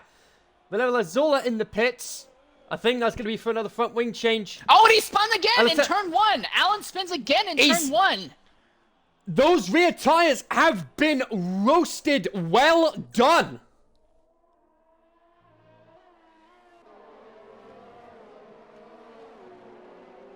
The front seemed to be locking up, and the rear seemed to have trouble putting the power down. It looks like those tires were absolutely ruined. Whatever caused him to spin coming out of the final corner really did a bad number on his tires. There may not be any physical damage to the car in the sense of like aerodynamic or barge board or anything, but he's going to have to do something in order to get new tires on the car, because that car does not seem to be very happy right now. Absolutely. As we've got Hutch on the back of Lowe for 4th place. He'll be wanting to get that place back. I mean, just look at the straight line speed that Hutch has got. Look how close he is to Hutch already, thanks to that DRS straight. Boothie has now closed in, so it's now a 4-way battle between Lowe, Hutch, Pelly, and Boothie. If they all stay like this on top of each other, when they get to that little back straight, we might see some desperate moves in that little DRS zone, because if you can get your nose alongside going into that 90-degree hairpin, you might be able to scare and pinch the other person into giving you the spot. Yeah, absolutely. But the smartest thing to do, speaking from experience, the smartest thing to do is if you're chasing a driver, let them make the mistake, and that way you can take advantage of their mistakes. Only problem with that strategy is that there's only 26 laps left in this race. There's no guarantee they will make that mistake. Sometimes you're going to have to be the one to pressure them a bit, as Rim is right underneath Mr. Shmee. Shmee was not allowed to start qualifying at all. He's started 20th. He's currently 12th, but being put under heavy pressure by Rim, with Yelbin ahead of him, keeping him from getting away from his teammates. So it's a Ferrari and a Racing Point Force India sandwich right now. Yeah, Hutch managed to get ahead of Lowe for 4th place, and now Joe Pelly has joined in on the battle as well. He's had the DRS on Lowe as well. Couldn't quite make anything of it though, but my word, this is a very tasty battle for 4th place.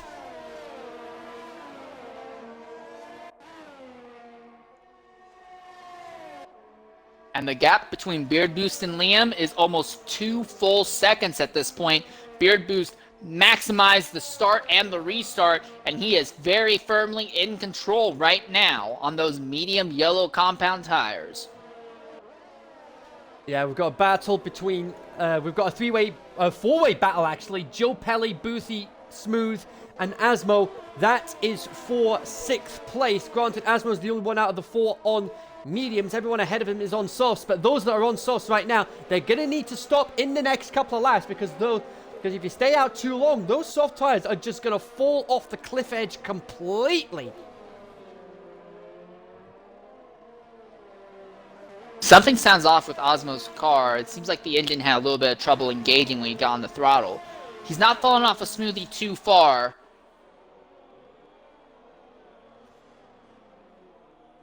It might just be an audio glitch from the game on my end, though. I might be mishearing stuff also. But it sounds like the engine is skipping real badly. Osmo gets a 3-second time penalty, though. Apparently multiple warnings, so he's going to have to work hard to counter that penalty now. Yeah, those multiple warnings will be the track infringements.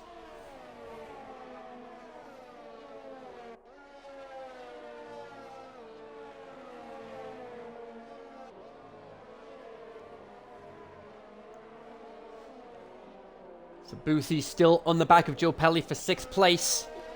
He's going to have 14th DRS through heading down 10th this all straight. have 14th through 10th are all lined up in a nice little 5-car train right now. The guy who's 11th in the battle, JLE Ben, is on red soft compound tires. The guy 10th, XRL Tome, is on the hard whites. So interesting little battle going on here as Rim is really putting the pressure on Anderson, and Anderson's really trying to get ahead of Yelbin. Liam, fastest lap thus far, 1:12.858. He's closed the gap just a little bit on Beard Boost, but he's going to need to do a lot more of that going forward. And now down the front straightaway we go. Anderson on the inside. There's going to be 3 wide. There's 3 wide between the 2 Racing Points and the Renault going down the straightaway. Rim has to back out of it, but he made contact with his teammate Yelbin, and Anderson is going to capitalize. He's going to be ahead of them both. Rim is still struggling to get that car straight back there. He's back underway, but he's fallen all the way down to 14th now. How in the world did Anderson pull that off? It was very, very clever. He saw JL Ben was not having a good run going onto the front straightaway. He pulled alongside of him. Oh, Shmee almost had an incident. Oh, Shmee's in the wall. Rim and Shmee he's collected Rim with him. Cars. They've both ruined their cars right now. They're both going to have to pit. The damage on those cars is very significant. Rim got too aggressive trying to get back by Shmee and ended up working very much against his favor. And now he's going to lose a position to the Mercedes of Jabus, John. Jabus coming up right behind Shmee here and now down the line. So Jabus is going to overtake both of them. Shmee and Rim undoubtedly have significant damage to those cars. They're going to have to pit now. Absolutely. I mean, all of a sudden, since that restart, the race has just come to life. And Boothie gets ahead of Pilly. And he says, thank you very much. I'll have a bit of that. And now he's focusing his sights down onto XRL low. And that's Hutch ruined and totally injury turn 4. Hutch is out. Safety car is out. J-Leb in the pits just as the safety cars come out.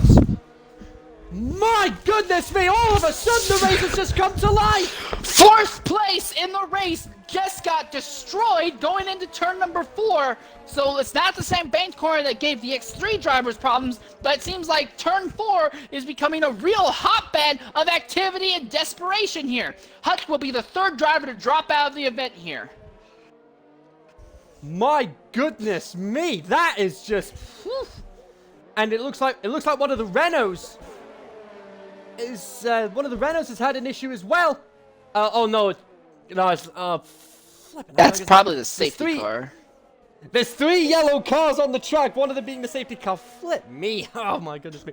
I made that mistake the first races I did also. It's just one of those things where it's like, why couldn't you have made something like a flashing dot or something for the safety car? Yeah, but here we go. Everyone's coming into the pits now. The leaders are in. Beard Boost maintains the lead. Liam onto hards. Dedgar's in. Low's in. Boothie's in. Pelly's in. Smooth's in. Tom is going to stay out. He's on the hard tire compound since the start of the race, so he will inherit the top spot, but will have to pit at some point. Yeah, absolutely. You've got to use a second compound at some point during the race. That's it. Tom doesn't take the lead, but he is into 3rd. So Beard Boost and Liam back up front. They're on hards, and I imagine they will probably run those hard tire compounds to the very end of the race. No one seems to be on softs right now. Everyone's with the hard or medium compounds. Zola and Rim back in 17th and 15th. They're both on. Is something wrong with Alan? Alan's running extremely slow there through the first corner. All right, he's back underway now, but he seemed really, really off the pace for a moment. But Rim and Zola in 15th and 17th are on the medium compounds, and then Boothie in 6th is also on the medium compounds. Everyone with the exception of Tome is going to be on, and that's one of the Renaults just went off circuit back there for a moment. What in the world? I think Anderson went off the circuit there. It's not Anderson. Boothie went off the circuit there for a moment. That was weird. Well, I suppose that's one of the drawbacks of trying to catch up with the safety car. You're gonna end up if you're trying to catch the safety car and you end up making a mistake like that, it could end up losing you a couple of positions.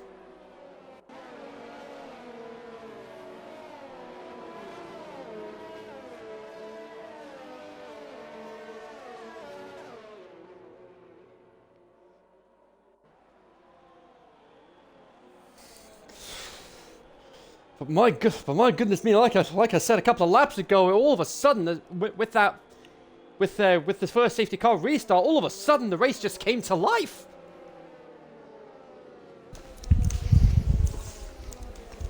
My real question is, what is the strategy in the Alpha Tauri car that XRL Tome is running? What is the strategy going forward? They're on the oldest tires on the entire field. The only one who's even comparable is Hurricane in 11th, who's run 7 laps on mediums. So Tome is required to pit at some point, and even if he wasn't required to, the hards, as good as they are, I don't think they're going to last the rest of the race anyway. He's third right now, so I don't know what the strategy is in that team. The entire field is going to be right there on top of him. So I understand he started on hard, so he might have been put into a bad scenario where the only other option would have been going to mediums, which is, I don't know, it's going to be hard to figure out what he's going to do. He might try to stretch these hards out as long as he can, hope that a lot of other people drop out, and then take advantage of that to get onto soft tire compounds and maybe go for fastest lap of the race near the end of the event when the field's more spread out. It looks like that might more than likely be the case, because that's what happened with Philip Nilsson. He waited until the safety car came out to get onto the softs, and that resulted in him getting the race win. Safety car is coming in now. We're going to be on to lap 17. We're almost halfway through the race already. So it's Beard Boost, Liam, Tome, Dedgar, Low, Boothie, Joe, Asmo, Anderson, and Smooth. That is the top 10 at the moment. And talking of fastest lap, it's Liam that has the fastest lap of the race with a 1:12.858. So when's Beard Boost going to drop the hammer? And oh, what in the world? Low, what on earth? That was very weird. I'm not 100% sure what happened. What in the world? I mean, Low just... I mean... Yeah, I mean, from what I could gather, he didn't wait until the green flag dropped or until he crossed the start-finish line. He just said, screw it, let's go, and he's now in the lead. And for some reason, he is not being told to give the position back. He overtook 3 cars in that scenario. I'm struggling to figure out exactly what happened. Oh, I think Waddington's... Dedgar and Boothie made a little bit of contact there in that 90-degree corner, but they were able to get away with it. Look. Yeah, Beard Boost will be determined to get past Low, and he does with ease. So now the question is Liam going to be able to get by Low also, or is a decent run for the pole going to end up falling away? He should be able to. There he goes. There you go. No Gets problem. through with ease. They will not be happy with Low's antics on that restart there. That is definitely going to be an incident. That is definitely going to be an incident for the stewards to investigate after the race. And Waddington's pointed out, oh, wow! Dedgar with a huge send on Tome and was able to overtake him perfectly in one of the tighter corners on the track. And now Joe has lost the position to Tome, and now he might be losing the position to Anderson here, going down the little short back straightaway now. My goodness me, how did he pull that one out of the hat? And Anderson going for the move now, and there we go! He's lost 2 positions in the span of just a couple of corners. And now Asmo is right there. Asmo also wants to try and make something happen as well. The race seems to be slipping away from Joe Pelli at the moment. DRS has been enabled. Waddington has just pointed out in the stream chat that there is a glitch in the game on a safety car restart, that it doesn't penalize you for overtaking cars before the start-finish line.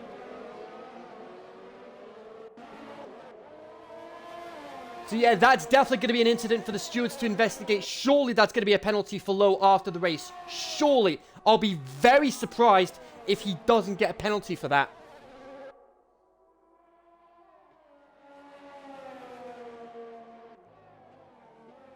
Those really, really worn hard tire compounds that are on Tome's car are definitely hurting him right now. He has slipped all the way down to 6th position, and I would not be surprised if he ends up falling farther. Anderson really trying to make work on Tome's car at the moment. Absolutely. I mean, look at the train he's got. He's got 1, 2, 3, 4, 5, 6 Asmo hits cars. Pelli behind him. There's just not enough room. Now Hurricane's going to hit Asmo. There's not enough room. And Hurricane gets through. Hurricane gets through. And Rem gets through as well. Asmo's lost an end plate. He's gonna need to change that wing, surely. Here comes And Smooth Denka, on the inside. fastest lap Smooth's of the gonna race. make contact with them. Right Oh! against the pit. They get into each other, entering the pits. You cannot be doing stuff like that. Liam has caught Beard Boost. While we were focusing on that, Liam has caught Beard Boost, but that was absolute mess. He saw a much, much slower car ahead and thought the ideal way to pass was apparently on the inside, going through the final corner when it was extremely likely he was going to be pitting. I don't 100% understand why he thought going to the inside was going to be the ideal move. You had the speed. Take advantage of the speed. Go on the outside. It gets confusing on my part. Why would you make that decision? What on earth were they thinking? I mean the fact that whoever it was, I don't know who it was, but whoever it was, they essentially prevented Asmo from entering the pit lane in a safe manner. That's surely going to be another incident for the stewards. Sure, I mean the stewards are going to be busy after the race with all these incidents. Ram makes a nice. Yellow flag in Sector 3, and that's Zola, who has turned himself around, entering the 3rd sector, so he's going to drop all the way to 15th. Meanwhile, Tome loses another position. 20-lap hard tires are really not helping him right now as Joe Pelly gets by him, and Rim is going to be the next one to set his sights on him. Yes. Fast lap CJ Allen with the Alfa Romeo 112.013. Oh, and there goes Rim! Rim has ruined the car! His car is destroyed! We are right on the race! Rim was fighting for the 9th position, and the car got a little bit too happy when they put the power down. It spun it all the way around, and he completely ruined the car. We are back under a virtual safety car now. And this could be Tome's opportunity to change his tires. It's going to have to be him and, to a lesser extent, Ryan Hurricane in 9th. Both need to get on fresh rubber. And honestly, I hate to say it, it's a kind of not an ideal position either, because they're still going to have to probably go to mediums. There's no way you could get onto a soft tire compound and make the softs last the rest of the race. They're going to have to go to mediums. I don't think this is going to work out well for them whatsoever, but this race has gone absolutely bonkers in so many ways. The only thing that seems to be, and are we back underway already? Apparently we are. Yeah, we're back. Yep, DRS is back. We're back underway. And Tome likes to stay out. Tome likes to stay out. My goodness me. As does Hurricane. For me, realistically, the only way you're going to be able to get the soft tires to last until the end of the race is if you get another safety car at the very least. I mean, considering how chaotic this has been, that could happen. I would not be too surprised at that. Dedgar and Boothie are now... No, go ahead. Yeah, especially with how chaotic this race has been so far. Here comes Dedgar making a move on the outside of Boothie on this short back straightaway. He's right there. They make contact, and Boothie gets knocked a little bit sideways as Dedgar really pushes the issue. Push Boothie down to 5th, push Dedgar up to 4th. That battle's not done yet. Boothie's within DRS striking range, going down the front straightaway. Here he goes, DRS open. Boothie makes a dive to the inside. Easy pass with DRS assist. And into the turn 1, Boothie back in front, but Boothie locks up the tires, and now Dedgar's going to come back on the inside. Not enough. Boothie is going to hold 4th position for the moment. Yeah, very well played between these two, giving each other the necessary space they need and taking advantage of each other's mistakes, going for the moves. Very well played. This is great racecraft between these two. Smoothie is now closing in on XRL Tome with those 22-lap worn hard tire compounds and a 3-second time penalty for Boothie. Multiple warnings, so apparently he's being a little bit too aggressive, and it's going to hurt him with his in-race results. And Boothie is now going to fall back behind Dedgar again, and they make contact. Dedgar back through. Oh, Boothie has a spin! Boothie spins, and he's halfway on the track, and there's a lot of traffic coming. He's going to have to be very careful here. That front wing is damaged, and he's going to lose all that time. That medium tire compound strategy, which was doing halfway decent for him, is now going to go nowhere. after being just too aggressive between himself and Dedger, is going to send him into the wall. He's back underway now, but you can see the front end of that car very significantly damaged. He has just plummeted so far down the order as a result of that spin there. My goodness me, he was battling for like 4th and 5th. A safety car out again, and Dedger's out. Dedger's gone now. Dedger has retired from the session. He has a 5-second penalty Turn one. with XRL That was Anderson. turn one. So Anderson made contact with Dedger when Dedger was lagging out, and now Anderson's car is damaged as well. So Dedger and Boothie were fighting. Boothie got into him, got penalized, and then wrecked himself. And then Dedger right afterwards made contact with Anderson as Dedger was leaving the session. So now Dedger is out of the race. Anderson is going to have to repair front wing damage as well. The entire race is getting turned on its head, and the real beneficiary of this, XRL Tome, is actually gaining positions on those super worn tires with all these dropouts and damages happening in front of him now. What a mess.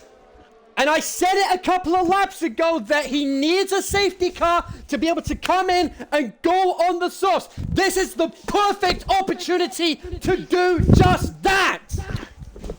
And now with 5 cars out of the race, just for him to get back into the points paying position, he's only going to have to overtake a few guys. And with Anderson almost guaranteed being required to come in and pit as well, I'm just saying, the chances for him getting back into the top 10 in points when it comes to points paying positions, I think he could do it. I think this strategy might work out for Tome here. This is interesting for the race leaders. Liam comes into the pits for mediums. Beard Boost coming in for softs. That's going to be an interesting climax.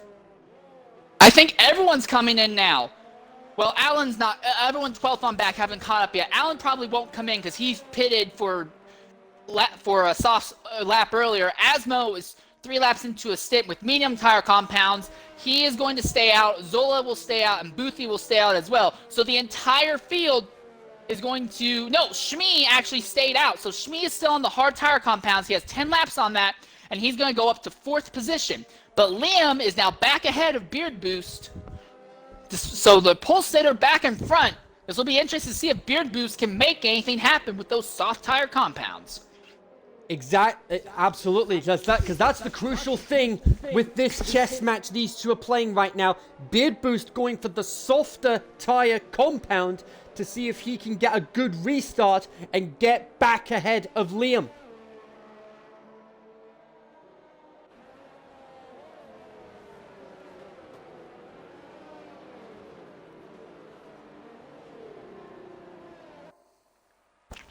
Now with all that going on, Tome has finally gotten off those super worn hard tire compounds. He's on nice red softs. He's 11th right now. He might be in a position to get right back into the points paying positions. The strategy may be working out for him. Yeah, absolutely. So let's just have a quick look at the fastest lap of the race. CJ Allen has the fastest lap of the race with a 1:12.013. But that's also the fastest lap outside the top 10. You get a bonus point for the fastest lap outside the top 10. And you also get a point for the fastest lap inside the top 10, which as it stands is Liam with a 1:12.181. Those are the 2 fastest laps of the race so far. So it's going to be interesting to see what happens heading into the climax of the race. I guarantee you, Beard Boost is going to be, and Boothie is pitting again now. And Boothie now Boothie's coming out of the pit. So Boothie is pitting, throwing on softs. I think he's repairing damage to that car. But the interesting part is that Beard Boost, he's on those soft tire compounds. They're going to be faster, but he's only going to have a few laps to maximize those soft tires. If he's behind Liam for more than, I'd say, about 4 or 5 laps, the race is over, and he won't be able to get by him. He will have burned off those softs way too fast. Liam just has to be very defensive and clever with his defensive strategy, and I think he can maintain Beard Boost's position behind him. Yeah, absolutely. It's like you've said earlier, it's a chess match between these two. Who's going to be the one to call checkmate? Also of note, this is the interesting one. Mr. Shmee is now the one on the really unique tire strategy. He has 11 laps on his hard tire compounds. He is the only one on hard tire compounds. But I think that Shmi's strategy is very straightforward. He's probably going to wait until the last 4 or 5 laps, jump in, put on some softs, try to go for fastest lap of the race. Safety car coming in on this lap. This is going to be a sprint to the finish now.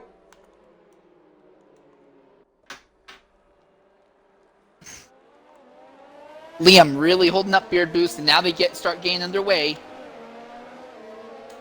Oh, this is going to be interesting. What's going to happen between these two? Beard Boost. Beard Boost has a look outside of turn 1. Surely not! Surely, oh, yes, he did it! He did it!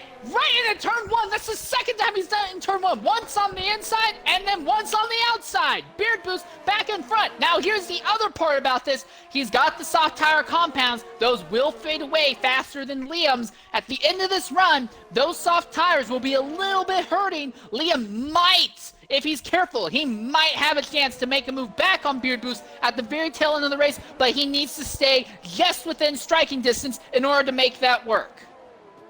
But already, Beard Boost is already pulling out a gallon. Look at that, 1.5 seconds already ahead of Beard Boost. That shows the advantage of going on a different tire strategy than your rival. Meanwhile, a little bit farther back in the field, Ryan Hurricane, Joe Pelly, and Mr. Schmee are all on top of each other in a battle for 4th, 5th, and 6th as they're entering the final 2 corner this time.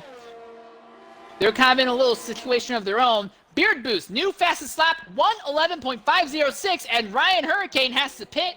Apparently, there must be some sort of damage or something on that car, but he is now going to drop down the order. No, it's a drive-through penalty. He was speeding under the safety car. He's serving his drive-through penalty. That's what that is. Oh, well, in that case, big oof, because he went from a potential top 5 to now 15th and a long way out from the back of the field. He's going to have to rely on a lot of sudden late DNS in order to get back into the points paying positions. I don't know if I see that happening. He's going to need a miracle if that's going to be the case. But Joe Pelly and Mr. Schmee battling for 4th place, though. Joe on much fresher tires. Yellow flag sector 1, and that's Boothie gone. Boothie has Still got in the the race, car though. turned back around. It looks like he just looped the car all by himself. So that's one position back for Hurricane, but race is definitely not going well for Boothie in the slightest. Yeah, absolutely. Joe still on the back of Schmee for 4th place. Allen is going to overtake Anderson for the 9th position, and now Allen is going to start putting focus on Jabez John as the DRS has been enabled. Yeah, and Joe gets past. Joe's through. And Allen is Well going to played. get by Jean on the inside. No, he doesn't. He loops it. Allen loops it in the first corner and nearly gets his rear wing taken off by Tome. He's going to get back underway now. The track is clear, but that was a mess. He had a great move, but he could not control the car in the middle of it. We're back under green, though. Zola managed to avoid the carnage, and he's now just on his way. Tome now back into the points.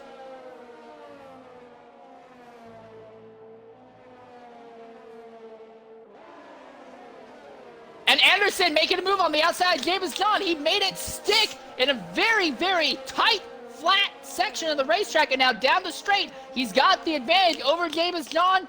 He's going to be able to hold on to this position for now, at least. And XRL Anderson, 3-second time penalty, multiple warnings, so he's going to have to start opening up a gap on James John now if he wants to maintain that 8th position. Now he's looking on JL Eben going into the final 2 corners. I don't think Anderson lifted through that corner to make the overtake. I mean, getting an overtake is impressive enough, but on the outside, potentially without lifting, and here's another overtake on the outside. Anderson up into 7th. How on earth has he done that? He is doing everything he can to outrun that 3-second time penalty as they round turn 4. He's already setting his sights down on smoothing 25. He is a man on a mission now. And all that has let Tome catch up to James John and Jaley Ben. So now we have a 3-way battle for the 8th, 9th, and 10th positions. All 3 of those are points-paying positions. Tome might be able to sneak out here with a little bit more points if things go right for him. And as it stands, Anderson with that 3-second penalty, he will keep himself in the points. And now he's got the DRS on there, smooth. He's not going to be close enough to overtake on this occasion. But it should help him close the gap. I think he'll be close enough to the next. A little further ahead, meanwhile, Joe on the back of Lowe. This for the last podium paid position, and he gets through with ease.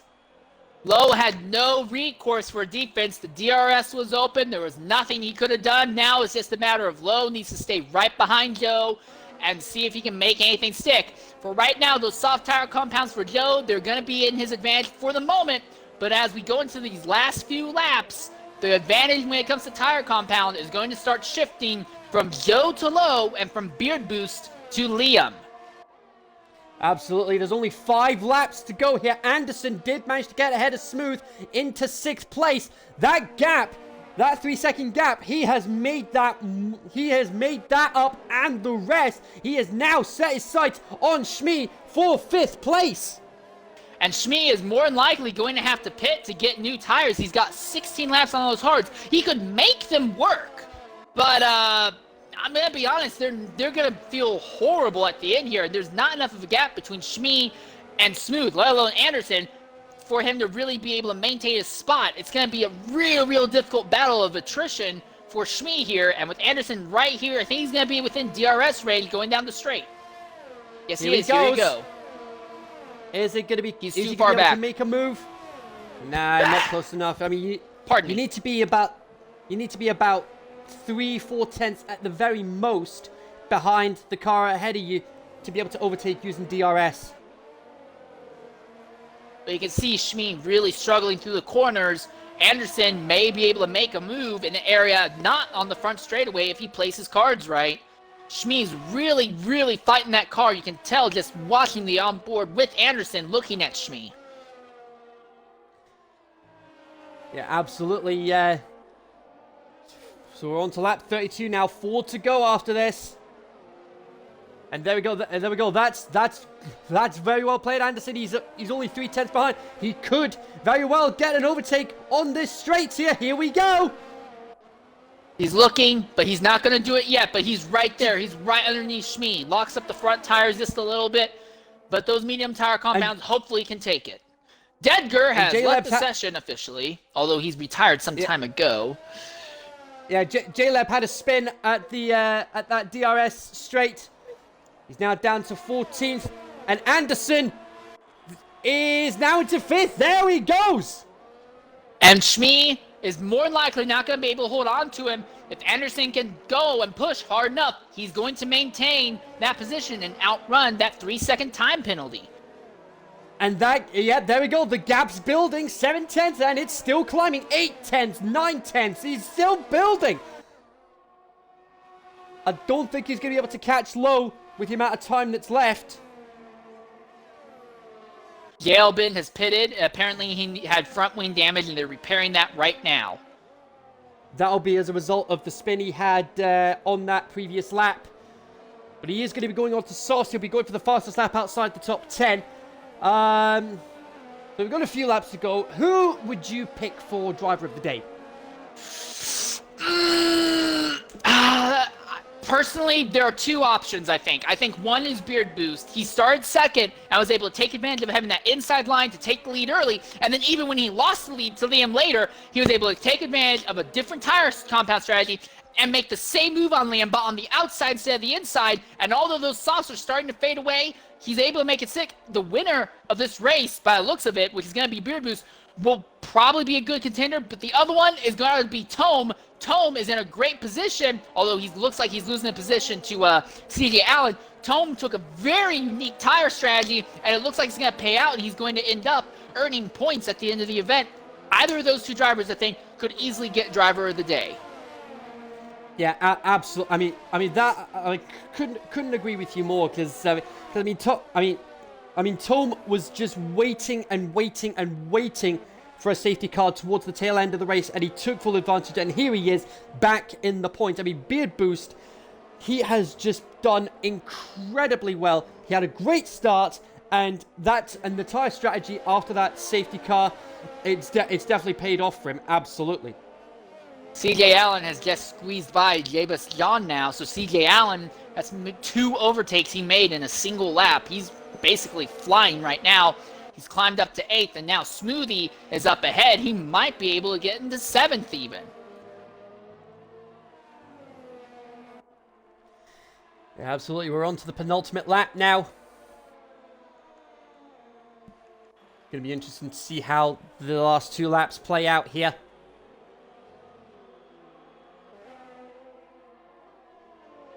No, I thought the softs would be in a lot worse position right now, but most of the drivers making moves, even this late into the tire stint, are the drivers who are on softs. So it seems like going to softs here at the very final third of the race definitely ended up being the best strategy for everyone.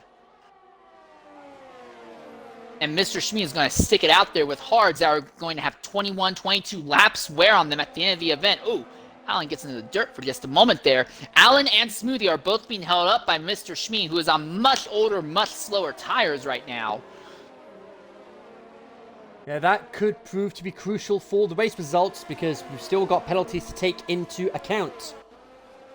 Oh, and Allen's looking at the outside of Smoothie. He ends up pulling out of it, but he was there. There was definitely the will. There just wasn't the way yet. Very ambitious there. So we'll see what happens. But I'm with the race leader now. I mean, if anything, Waddington saying Anderson has been very impressive today as well. I mean, Waddington's not wrong. Shmee is holding up this train of cars so badly, it's like a truly train on steroids. And now Allen is making a move on Smoothie. He has to back out of it, but Allen is looking everywhere they can. They're all being held up so badly by that Ferrari. Yeah, so coming through the last sequence of corners now is Beard Boost. He's got Liam right behind him. This is going to be interesting to see what's going to happen as far as the penalty count is concerned. So, I mean, Mr. Shmee, according to Dedgar, a potential for candidate driver of the day, but here comes Beard Boost. What's the penalty count going to be? That's it! Beard Boost wins the Dutch Grand Prix!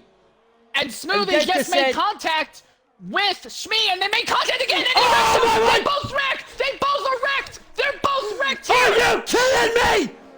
Smee and Smoothie both get wrecked! And that means Allen and Tom is around! Tom is around in the final corner! Shmee's out of the race! Shmee's out! Shmee's out! Shmee is out! Smoothie is trying to maintain position. Asmo got wrecked there in the very last corner as well. Not Asmo, Tom got wrecked, I think, in the last corner. And the time penalties are all over the place. It's hard to tell who actually ended up where. For the second race in a row tonight, last lap drama! My goodness. And for Mr. Shmee, those hard tire compounds were not working, but to be fair, the guys who were chasing him, Allen primarily was getting way too aggressive, way too desperate, and ended up making really, really bad moves and costed Shmee the race and will probably result in a lot of penalties afterwards. And Codemasters gives Tom driver of the day. I mean, I can't fault the choice. I cannot fault the choice. I want to see if we can get Beard Boost into the party with us so we can hear what he has to say after a very, very strong win.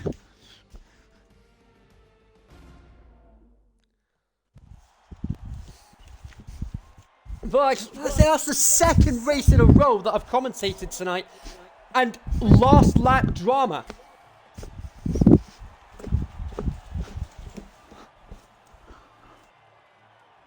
There will definitely be some very, very tired officials and a lot of coffee being drank today by the officials. But anyway, in the party with us, we have our race winner. It's Beard Boost. Beard Boost, include your audio. Outstanding performance. You may have missed the pole, but you took advantage of that and were able to smash almost the entire field the entire day. What do you have to say about your race? Let's go. That was tough. Yes. That was tough. So yeah. Thank you very much. So I'm gonna quickly go through the order of the finishers there. Beard Boost with the winner, Liam second, Joe third, Low fourth, Anderson fifth, Tome, John, CJ, Hurricane, and Asmo. That's your finishers. Beard Boost fastest lap of the race, and then Boothy, Smooth, Zola, Jaleb, Shmee classified, Dedgar, Rem, Hutch, Fiend, and Phantom. My goodness me. Beard Boost, that was impressive, but very, very quickly, I want like you to please take us back to Q3, where in the first two qualifying, you were one of the fastest drivers, and you and I forgot his name. Liam were just smashing each other in times. What was there a strategy going on? Were you waiting for clean time? What was going on that enabled those mad lap times that the two of you were setting there in qualifying? I just knew I had to push harder because he was pushing and he was setting in good laps. I was setting in good laps, and I knew it was going to be close. And he managed to get the fresh tyre on the final run, and he did a really good lap. Well, it was still impressive. It was a good second place starting position, and then that move into turn one. How did you make that stick? He had a really poor start compared to myself. I just thought, go for it now. They say races can't be won on the first lap, but they can. You made an excellent point. And then one more time, he got ahead of you a little bit later in the race, and then you all pitted in the last third. You put on the soft tire compounds, he put on the medium tire compounds, and on the restart, what was the plan? I was hoping the softs would be a lot more faster at the start. Looking back at it now, I should have put the medium on. The tyres were just starting to go on that final lap. Any more laps, then he probably would have caught up and got into the DRS. But he stayed. Hats off to him for staying within 2 seconds the whole race. It was a great race. Well, either way, you did absolutely tremendous. 2 impressive overtakes for the top position, going through turn one on the inside, one on the outside. You put on a masterclass of the show today, and good job at outrunning all the chaos that involved basically the entire rest of the field. Thank you. How did you like the Bottas restart on the safety car? Oh, that was good. That was very. I will admit that was pretty clever. Great enthusiasm too. You two guys are great for commentary. No, thank you very much. Although I gotta admit, Kinsey has the perfect voice. Kinsey has the voice for it. If I was like, what would a Formula One commentator sound like? Kinsey has the voice, I would imagine. So. Oh no, you're up there. You're up there with him. Oh yeah, I think safe to say it's gonna be tight at the end of season awards. It's gonna be tight for commentator of the season between me and him. Yeah, definitely. It's the first time I've heard your commentary, so it's really good to hear you. Well, anyways, Beard Boost, once again, congratulations on the victory, and thank you very much for being willing to jump in and share your thoughts on the race. Absolutely outstanding job, and we look forward to seeing you more going forward. Thank you very much. Thanks for the stream, guys. Alright, so here we are. Race is over. Kinsey, looking back, what do you think are the 3 biggest takeaways from this event? I'm still trying to process what just happened. I don't blame you one bit. I'll say this. If I had to choose 3 things to take away from this event and tell other people about, number 1, the most important thing would be desperation. There was a lot of moves made out of desperation, people trying to outrun penalties, people trying to get by others on slower tires, a lot of desperate moves on a track that really doesn't allow it. Every now and then we would see someone get away with it, but more often than not, the chaos that came from here came from people letting their emotions and the clock get to them, even if they were in a better position overall. The second thing I think is the big takeaway from this event is tire strategy and the uniqueness of tire strategy playing right into your favor, because a lot of the guys who end up in really good positions throughout were in very unique tire strategies at various points in the race, which ended up giving them options to do things to put them higher up in the order as the race came down to it. And then the third thing that's going to be very, very important going forward is that we simply still aren't 100% sure what happened on the final lap, and we're not even 100% sure how the order is going to end up being figured out. It'll probably be another day or two before we actually know who finished where outside of the top 3. Yeah, absolutely. I can't fault those takeaways, but yeah, definitely the tire strategy at the end of the race was absolutely crucial. And I've just had a message through from Waddington. Beard Boost, when are we going to see you back in X1? Family commitments are keeping me later racing, unfortunately. It's going to get even worse when she gets to start school next week. Okay. But hey, nevertheless, hey, 4 wins out of 4. Thank you very much. And on that note, that is us done for this evening's coverage of the Extreme Racing League. Last lap drama all the way. And let's say, yes, I had to commentate the X1 race by myself. But Insane Leader, thanks very much for joining me on X2 tonight. It has been an absolute pleasure, and I really hope we get to commentate together again at some point in the near future. Agreed. It's looking like as time's going on, it looks like I'm going to end up being one of the primary broadcasters for the X3. So if time ends up allowing and you don't have X1 priorities, maybe you could talk to the people who run Extreme Racing League and see if they'd let you jump in with X3. My time's not always super available for other events, though. But next week, what's our circuit next week, real quickly? We are heading to the Circuit de Catalunya in Spain next week. All right, going to be a very interesting event. Another track with a lot of technical, tight sections with one really, really long straightaway for a good DRS zone. We might see more of the same today, hopefully a little bit less crazy chaotic, but I'm looking forward to it. But I've been Insane Leader 13. Thank you very much for having me on, Kinsey, and thank you to Extreme Racing League again for letting me do the broadcasts for these events. Yeah, absolutely. That's it. And to everyone watching at home, thanks very much for watching this evening.